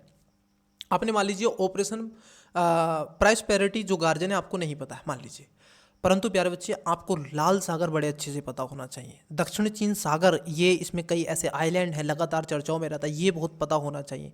बाल्टिक सागर, ठीक है, ये एकदम पता होना चाहिए, यहाँ से क्वेश्चन बनते हैं। इंडियन ओशियन किन क्षेत्रों से फैला है, इंडो पैसिफिक रीजन से, क्वाड हुआ, स्क्वाड हुआ। लास्ट की क्लासेस में जो कल टेस्ट मैंने आपसे लिया था उसमें भी डिस्कस किया था। ठीक है, बताइएगा आंसर क्या है। देखो ऑपरेशन जो आप देखोगे प्रोस्पेरिटी जो गार्जियन है ये लाल सागर में है। ठीक है, 20 का राइट आंसर हो जाएगा। अमेरिका की रक्षा मंत्री जो यूएसए सिक्योरिटी ऑफ स्टेट ने आप देखोगे लॉयड ऑस्टिन ने लाल सागर के पोतों और सुरक्षित आवाजाही को सहायता प्रदान करने के लिए ऑपरेशन प्रोस्पेरिटी गार्जियन चलाया था, क्योंकि यहाँ पर एक तरीके से संयुक्त राष्ट्र सुरक्षा को बढ़ावा देने का एक प्रयास किया गया था। ठीक है, तो इसको थोड़ा सा क्या है आपको ध्यान में रखना है। संयुक्त रूप से आप देखो समुद्री बल कॉम्बाइंड मरीन फोर्स जिसमें CMF के रूप में इसमें काम करती है। यह बहुउद्देशीय नौचालन कार्यबल है। इसमें Bharat, Australia, Bahrain, Brazil, Canada, मिस्र, France, Germany, Pakistan, Philippines, Sri Lanka, United Kingdom, संयुक्त राज्य अमेरिका और यमन सहित लगभग 39 सदस्य देश हैं। कितने हैं? 39 इसके अंदर सदस्य देश हैं। ऑपरेशन आप देखोगे प्रॉस्पेरिटी गार्जियन का समन्वय कमांडेड जो टास्क फोर्स 153 CTF 153 द्वारा किया जाएगा और जिसे अप्रैल 2022 में लाल सागर व बाब अलमंदेव और अदन की खाड़ी से समुद्री रक्षोपाय के सुधार को गठित किया गया। ये खास तौर पर एक देश को कंट्रोल करता है, वहां पर है सोमालिया। ध्यान रखेंगे कौन सा है? सोमालिया। ठीक है, सोमालिया के लड़ाके एकदम लुटेरे हैं, ये बहुत खतरनाक हैं बच्चे। ठीक है, चलिए अगले क्वेश्चन की तरफ बढ़ते हैं। नेक्स्ट क्वेश्चन लेते हैं। क्वेश्चन है आपका 23 नंबर। सबसे पहले हम क्वेश्चन को पढ़ेंगे, फिर उसके बाद में ठीक है इसके ऑप्शंस की तरफ बढ़ेंगे। आइए क्वेश्चन देख लेते हैं। क्वेश्चन क्या है 23 नंबर। देखिए निम्नलिखित पर विचार कीजिए। 4-5 स्टेटमेंट है। पहला राष्ट्रपति, दूसरा लोकसभा, तीसरा राज्यसभा, चौथा है विधानसभाएं और पांचवा है विधान परिषद। उपर्युक्त में से कितने सभी संविधान संशोधन प्रक्रियाओं में अनिवार्य रूप से शामिल होते हैं? संविधान संशोधन ऑप्शन नंबर 1 केवल 2, बी केवल 3, सी केवल 4 और डी सभी 5। तो वीडियो को पोस्ट करें, करेक्ट आंसर बताने का प्रयास करें। आई होप आपने इसका राइट आंसर दिया होगा। चलिए देखिए यहाँ पे जो करेक्ट आंसर है वो है ऑप्शन नंबर बी, केवल 3 इसमें करेक्ट हो जाएगा। आइए कौन कौन सा होगा उसको जरा समझ लेते हैं। देखिए बच्चे यहाँ पर जो आपसे पूछा जा रहा है ये संविधान संशोधन की प्रक्रिया के बारे में पूछा जा रहा है, जैसे कि मैंने लास्ट अभी क्वेश्चन जो आपसे अटेम्प्ट किया था उसमें भी आपको बताया था। ठीक है, देखो किस किस में क्या है ये सारी चीजें समझ लेते हैं। देखो जो विधानमंडलें हैं अगर हम उनको देखें, संविधान संशोधन ढांचे के संबंध में संसद एक तो खास तौर पर अगर लोकसभा में आपको करना है तो करोगे, राज्यसभा में करना है तो करोगे, और राष्ट्रपति को लेकर के अगर करना है तो आप करोगे। हालांकि इसमें कहीं ना कहीं आप क्या कर सकते हैं, यहाँ पर साधारण कहीं ना कहीं आप देखोगे कर सकते हैं।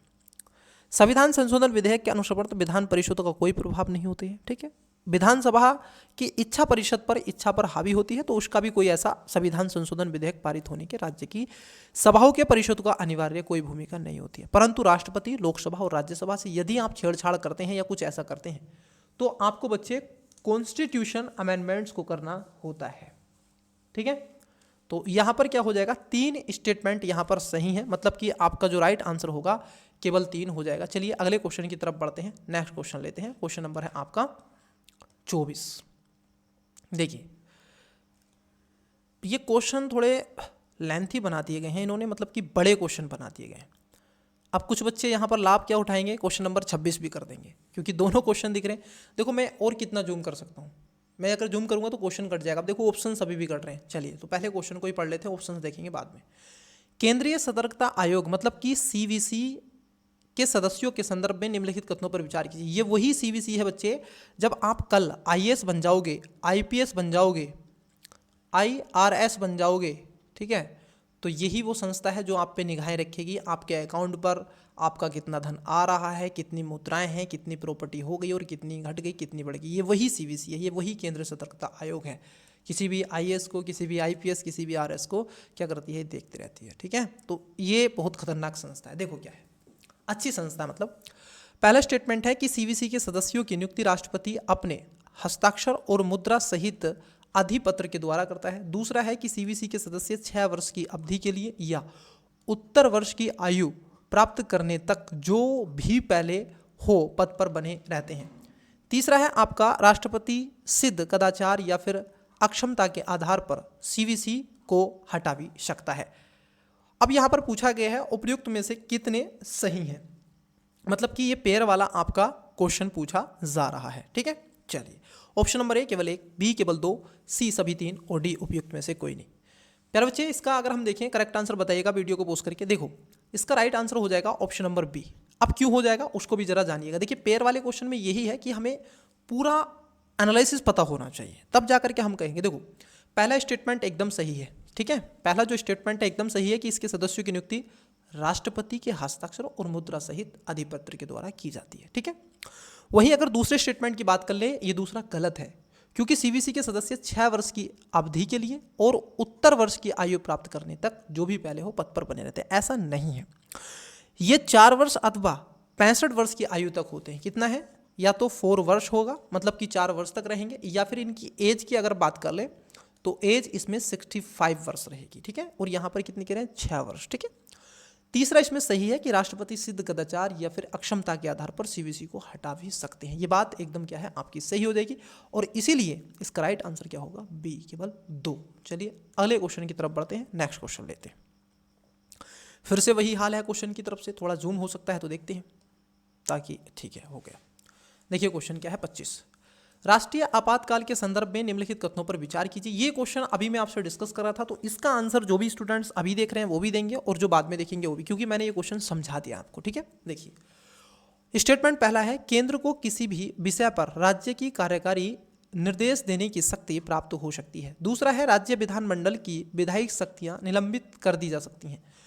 और तीसरा है, केंद्र और राज्यों के बीच करों के संवैधानिक वितरण को संशोधित करने की शक्ति संसद में निहित हो जाती है।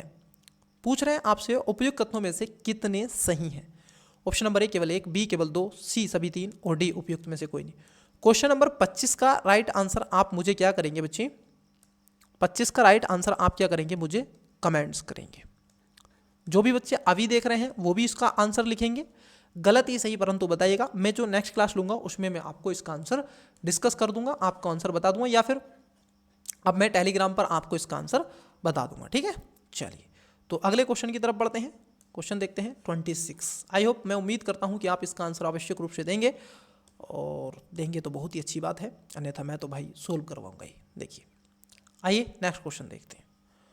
क्वेश्चन है आपका 26 मतलब कि 26 नंबर। देखिए क्या है, समझ लेते हैं, 26 नंबर के बारे में देखते हैं। देखिए पहले क्वेश्चन पढ़ लेते हैं फिर ऑप्शंस पे चलेंगे। आइए देखिए, निम्नलिखित निगमों या फिर प्राधिकरणों पर विचार कीजिए। अब यहाँ पर 3 स्टेटमेंट है, पहला भारतीय रिजर्व बैंक, दूसरा भारतीय खाद्य निगम, तीसरा भारतीय स्टेट बैंक और चौथा भारतीय जीवन बीमा निगम।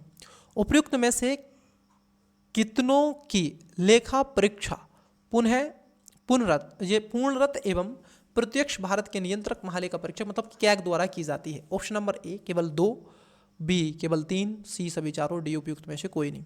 बताइएगा राइट आंसर क्या हो जाएगा। अच्छा है क्वेश्चन, हल्का क्वेश्चन है, इजी क्वेश्चन है, कोई हार्ड क्वेश्चन नहीं है। नियंत्रक महालेखा परीक्षक से क्वेश्चन मतलब कि कैग से क्वेश्चन पूछा गया, कोई भी स्टूडेंट्स इसका राइट आंसर दे सकता है। अगर जिसने भी पॉलिटी लक्ष्मीकांत पढ़ी है या फिर कोई भी बुक्स अगर आपने पढ़ी है और वहाँ पर कैग जब आप पढ़ते हैं तो आप इसका आंसर आवश्यक रूप से पढ़ते हैं। तो चलिए आइए एक एक करके बात कर लेते हैं। देखो यहाँ पर कह रहे हैं कि प्राधिकरण, ठीक है। देखो पहला है भारतीय रिजर्व बैंक, ठीक है, 1 सेकेंड रुकिएगा, ठीक है। हाँ, भारतीय रिजर्व बैंक, देखिए यहाँ पर भारतीय रिजर्व बैंक की ये कभी भी क्या करता है, चर्चा परिचर्चा नहीं करता है। भारतीय निगम ये भी नहीं, स्टेट बैंक नहीं, यहाँ पर चारों में से कोई भी इसका आंसर नहीं होगा, क्योंकि कैग खासतौर पर सार्वजनिक निधियों की लेखा परीक्षा की क्या करता है, बात करता है, उसको देखता है। इसमें खास तौर पर आप देखोगे तेल एवं गैस प्राधिकरण अन्य ऐसे उदाहरण जिसमें दामोदर घाटी निगम रखा गया, कुछ अन्य निगमों की जैसे आप देखोगे निजी पेशेवर लेखा परीक्षा करता है, और खास ही साथ परामर्श केंद्र सरकार की नियुक्ति आदि पर यह उल्लेखनीय केंद्रीय भंडार निगम, औद्योगिक निगम अन्य पर क्या करता है, अपना दृष्टिपात करता है। परंतु प्यारे बच्चे आप देखोगे यह भारतीय जो जीवन बीमा निगम है, भारतीय रिजर्व बैंक है, स्टेट बैंक है, खाद्य निगम और अन्य, इसलिए विकल्प भी आपका डी हो जाएगा। तो यहाँ पर इनको कभी भी ये परीक्षण नहीं करता है, तो इसका राइट आंसर क्या होगा, डी हो जाएगा। अब कई बच्चे इसमें चौपट हो गए होंगे, कह रहे होंगे सर दो तो निकल ही आएगा। नहीं बच्चे, इसका नहीं करता है। आरबीआई तो स्वयं आप देखोगे बैठी हुई है, ठीक है, बैंकों के लिए तो बैठी है आरबीआई। भाई बैंकों का बैंक कौन कहलाता है, आरबीआई। इकोनॉमी का टेस्ट जब लेंगे तब आपको इकोनॉमी के कॉन्सेप्ट सारे अच्छे से बिल्डअप करवाएंगे, ठीक है। देखिए, निम्नलिखित घटनाओं पर विचार कीजिए। यहाँ पर घटनाएं आपसे पूछी हैं और 4 स्टेटमेंट दे के रखे हैं। बहुत ही बढ़िया क्वेश्चन है ये। संविधान का पार्ट नंबर जब आप पहला पढ़ते हैं तो वहाँ पर स्टेट को आप पढ़ते हैं, ठीक है, ओरिजिन ऑफ स्टेट पढ़ते हैं। तो पहला स्टेटमेंट है गोवा को पूर्ण राज्य का दर्जा प्राप्त होना। दूसरा है हरियाणा राज्य का निर्माण। तीसरा है सिक्किम राज्य को भारतीय संघ में सम्मिलित करना। और चौथा है नागालैंड राज्य का गठन।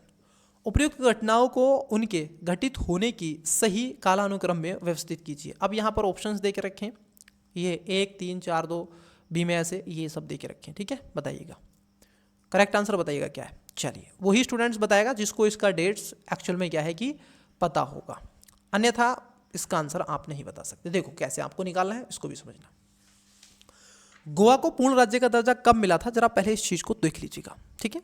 देखो, गोवा 1962 में 12वें संविधान संशोधन के माध्यम से अलग हुआ और 1987 में यह पूर्ण राज्य का दर्जा बना था। कब बना था, याद रखेंगे, गोवा बना था 1987 में, पुर्तगालियों से 1962, ठीक है, याद रखेंगे, ठीक है। 12वां संविधान संशोधन 61 में हमने कर लिया था, दमनदीप और गोवा, ठीक है, ये कई ऐसे क्षेत्र थे जो कि पुर्तगालियों से छीन लिए थे, ये तो 1987। हरियाणा जो है ये आप देखोगे 1966 है, क्या है 1966। पंजाब, हरियाणा और चंडीगढ़ ये 3 स्टेट बने थे, एक यूटी है। सिक्किम राज्य को भारतीय संघ में सम्मिलित करना, देखो एक संविधान संशोधन हुआ था, आई होप आप इस चीज़ को जानेंगे, तो बड़े अच्छे से आप इस चीज़ को समझेंगे कि 74वां और 75वां संविधान संशोधन के माध्यम से इसको लाया गया था। फिर 36वें संविधान संशोधन अधिनियम 1975 में इसको रखा गया और 22वां राज्य बना था। तो ये कब था, 1975 में था, ठीक है। वही नागालैंड जो बना था ये खासतौर पर आप देखोगे ये नागालैंड की अगर हम बात कर लें तो ये 1963 में बना था बच्चे। कब बना था, 1966 में बना था, ठीक है। नागालैंड 1963 में बना था, ठीक है। तो आप मिला लीजिए, तो सबसे पहले क्या आएगा, सबसे पहले 1963 मतलब कि 4 आएगा, फिर उसके बाद में 1966 मतलब कि 2 आएगा, फिर 1975 मतलब कि आप देखोगे 3 आएगा, फिर उसके बाद में 1 आएगा। तो 4, 2, 3, 1 इसका राइट आंसर जो होना चाहिए 4, 2, 3, 1 इसका क्या हो जाएगा, करेक्ट आंसर होना चाहिए। आइए इसको जान लेते हैं, इसको जान लेते हैं। देखिए कौन सा ऑप्शन होगा, 4, 2, 3, 1, 4, 2, 3, 1, तो बी इसका करेक्ट आंसर हो जाएगा, ठीक है। तो चलिए अगले क्वेश्चन की तरफ बढ़ते हैं। क्वेश्चन नंबर है आपका 28। देखिए 28 के बारे में आपसे थोड़ा चर्चा कर लेते हैं। स्वतंत्रता के बाद राज्यों के पुनर्गठन के संदर्भ में निम्नलिखित कथनों पर विचार कीजिए। यहाँ पर राज्यों के पुनर्गठन, अभी जो क्वेश्चन था राज्यों का पुनर्गठन ही था, ठीक है। 2 स्टेटमेंट है। पहला, राज्य पुनर्गठन आयोग ने एक भाषा एक राज्य के सिद्धांत को स्वीकार कर दिया था। दूसरा है, राज्य पुनर्गठन समिति की सिफारिश को स्वीकार करने के बाद गठित होने वाला आंध्र प्रदेश पहला राज्य था। उपयुक्त कथनों में से कौन सा या से सही है या फिर है। ऑप्शन नंबर ए केवल 1, बी केवल 2, सी 1 और 2 दोनों, डी ना तो 1 नहीं 2। वीडियो को पोस्ट करें, करेक्ट आंसर बताने का प्रयास करें। आपने इसका राइट आंसर दिया होगा। देखिए आइए निकालते हैं इसका आंसर कैसे। देखो राज्य पुनर्गठन आयोग के बारे में पूछा है। अक्टूबर 1953 में, कब, 1953 में जो आपका राज्य पुनर्गठन आयोग लाया गया था, ठीक है। तो यहाँ पर आप देखोगे जो दूसरा स्टेटमेंट है ये आपका गलत है। ये जो आंध्र प्रदेश है पहला भाषा के आधार पर राज्य बनने वाला था, और यही वो था जो कि 1953 में बना था, भाषा के आधार पर था, ठीक है। कब बना था, 1953 में बना था। तो पहला वाला जो आपका दूसरा स्टेटमेंट है ये आपका सरासर गलत है, मतलब कि एकदम बकवास कर रहा है, तो ये गलत है। पहले अगर स्टेटमेंट की बात कर लें तो पहला स्टेटमेंट ही आपका गलत है, क्योंकि सितंबर 1955 में अपनी रिपोर्ट प्रस्तुत की थी और भाषा को राज्य के पुनर्गठन के लिए आधार बनाए जाने के व्यापक रूप से स्वीकार भी कर लिया गया था। हालांकि एक राज्य एक भाषा के सिद्धांत को अस्वीकार कर लिया गया था।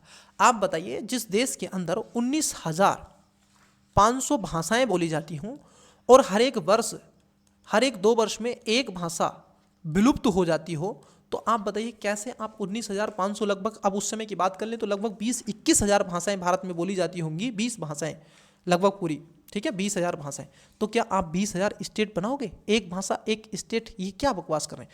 तो दोनों स्टेटमेंट आप देखोगे गलत है। क्या आज भी एक भाषा एक स्टेट का कॉन्सेप्ट भारत में लागू हो सकता है? तो आप आंसर देंगे जी महोदय, नहीं हो सकता। तो इसलिए दोनों स्टेटमेंट क्या है यहाँ पर गलत हो जाएंगे। आंसर है option number D, smart technique. और थोड़ा सा अपने आप को प्रिपेयर कीजिए तो आप अच्छे से ज़्यादा परफॉर्म कर सकते हैं। चलिए, क्वेश्चन नंबर है आपका आज की क्लास का सेकंड लास्ट क्वेश्चन है 29। निम्नलिखित कार्यों पर विचार कीजिए। 3 स्टेटमेंट है। पहला, राष्ट्रमंडल में भारत की सदस्यता की पुष्टि। दूसरा है भारत के राष्ट्रगान को अपनाना। तीसरा है सामान्य कानूनों का अधिनियमन। उपयुक्त में से कितने कार्य भारत की संविधान सभा द्वारा किए गए? ऑप्शन नंबर ए केवल 1, बी केवल 2, सी सभी तीनों और डी उपयुक्त में से कोई नहीं।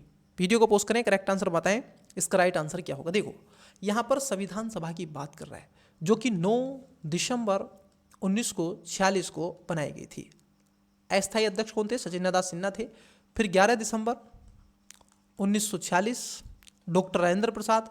फिर उसके बाद में 13 दिसंबर 1946 आगे, जो कि पंडित नेहरू जी ने, ठीक है, जवाहरलाल नेहरू जी ने इसको प्रस्तावित किया था। आगे चल के प्रस्तावना बनी थी। तो यही है सारी चीजें। अब बताइएगा इसका राइट आंसर क्या हो जाएगा। आई होप आपने इसका करेक्ट आंसर दिया होगा। देखिए यहां पर बच्चे क्या है कि जो संविधान सभा की बात की जा रही है, तो संविधान सभा ने पहला, जैसे राष्ट्रमंडल में भारत की सदस्यता की पुष्टि करने का प्रयास किया था, बिल्कुल एकदम करेक्ट है। भारत के राष्ट्रगान को अपनाया था, ये 24 जनवरी 1950 को अपनाया था, ठीक है। वहीं आप देखोगे तीसरा, सामान्य कानूनों को अधिनियमित करना, ये भी ठीक है। तो यहाँ पर तीनों स्टेटमेंट क्या हो जाएंगे आपके, सही हो जाएंगे। और यहाँ पर सामान्य कानून मतलब कौन से हैं? 1935 के कुछ कानून हैं। और लगभग भारत में 50% जो भारत का संविधान है, अगर आप देखें, गौर करें, और यदि आपने वास्तविक रूप से जो 1935 का जो भारत शासन अधिनियम है उसको पढ़ा हो, और उसके साथ साथ तो आप देखोगे लगभग 50% के आसपास जो यहाँ पर चीज़ें ली गई हैं वो इसी से ली गई हैं। तो चलिए अगले क्वेश्चन की तरफ बढ़ते हैं। इसका जो राइट आंसर है बच्चे क्या है? ऑप्शन नंबर सी है। आज की क्लास का लास्ट क्वेश्चन देखते हैं। आइए देखिए लास्ट क्वेश्चन क्या है, आप इसका राइट आंसर मुझे बताएंगे। क्वेश्चन है आपका लास्ट, बेलाडीला, केंद्रमुख और मयूरभंज के बीच क्या समानता है? ऑप्शन नंबर ए, ये सोने के खनन स्थल हैं।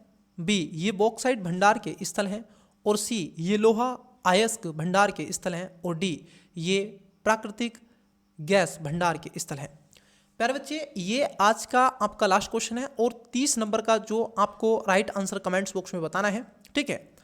मैं मिलता हूं आपसे अगले किसी और टॉपिक पर और इसके पार्ट नंबर 2 पर। किस पर? पार्ट नंबर 2 पर।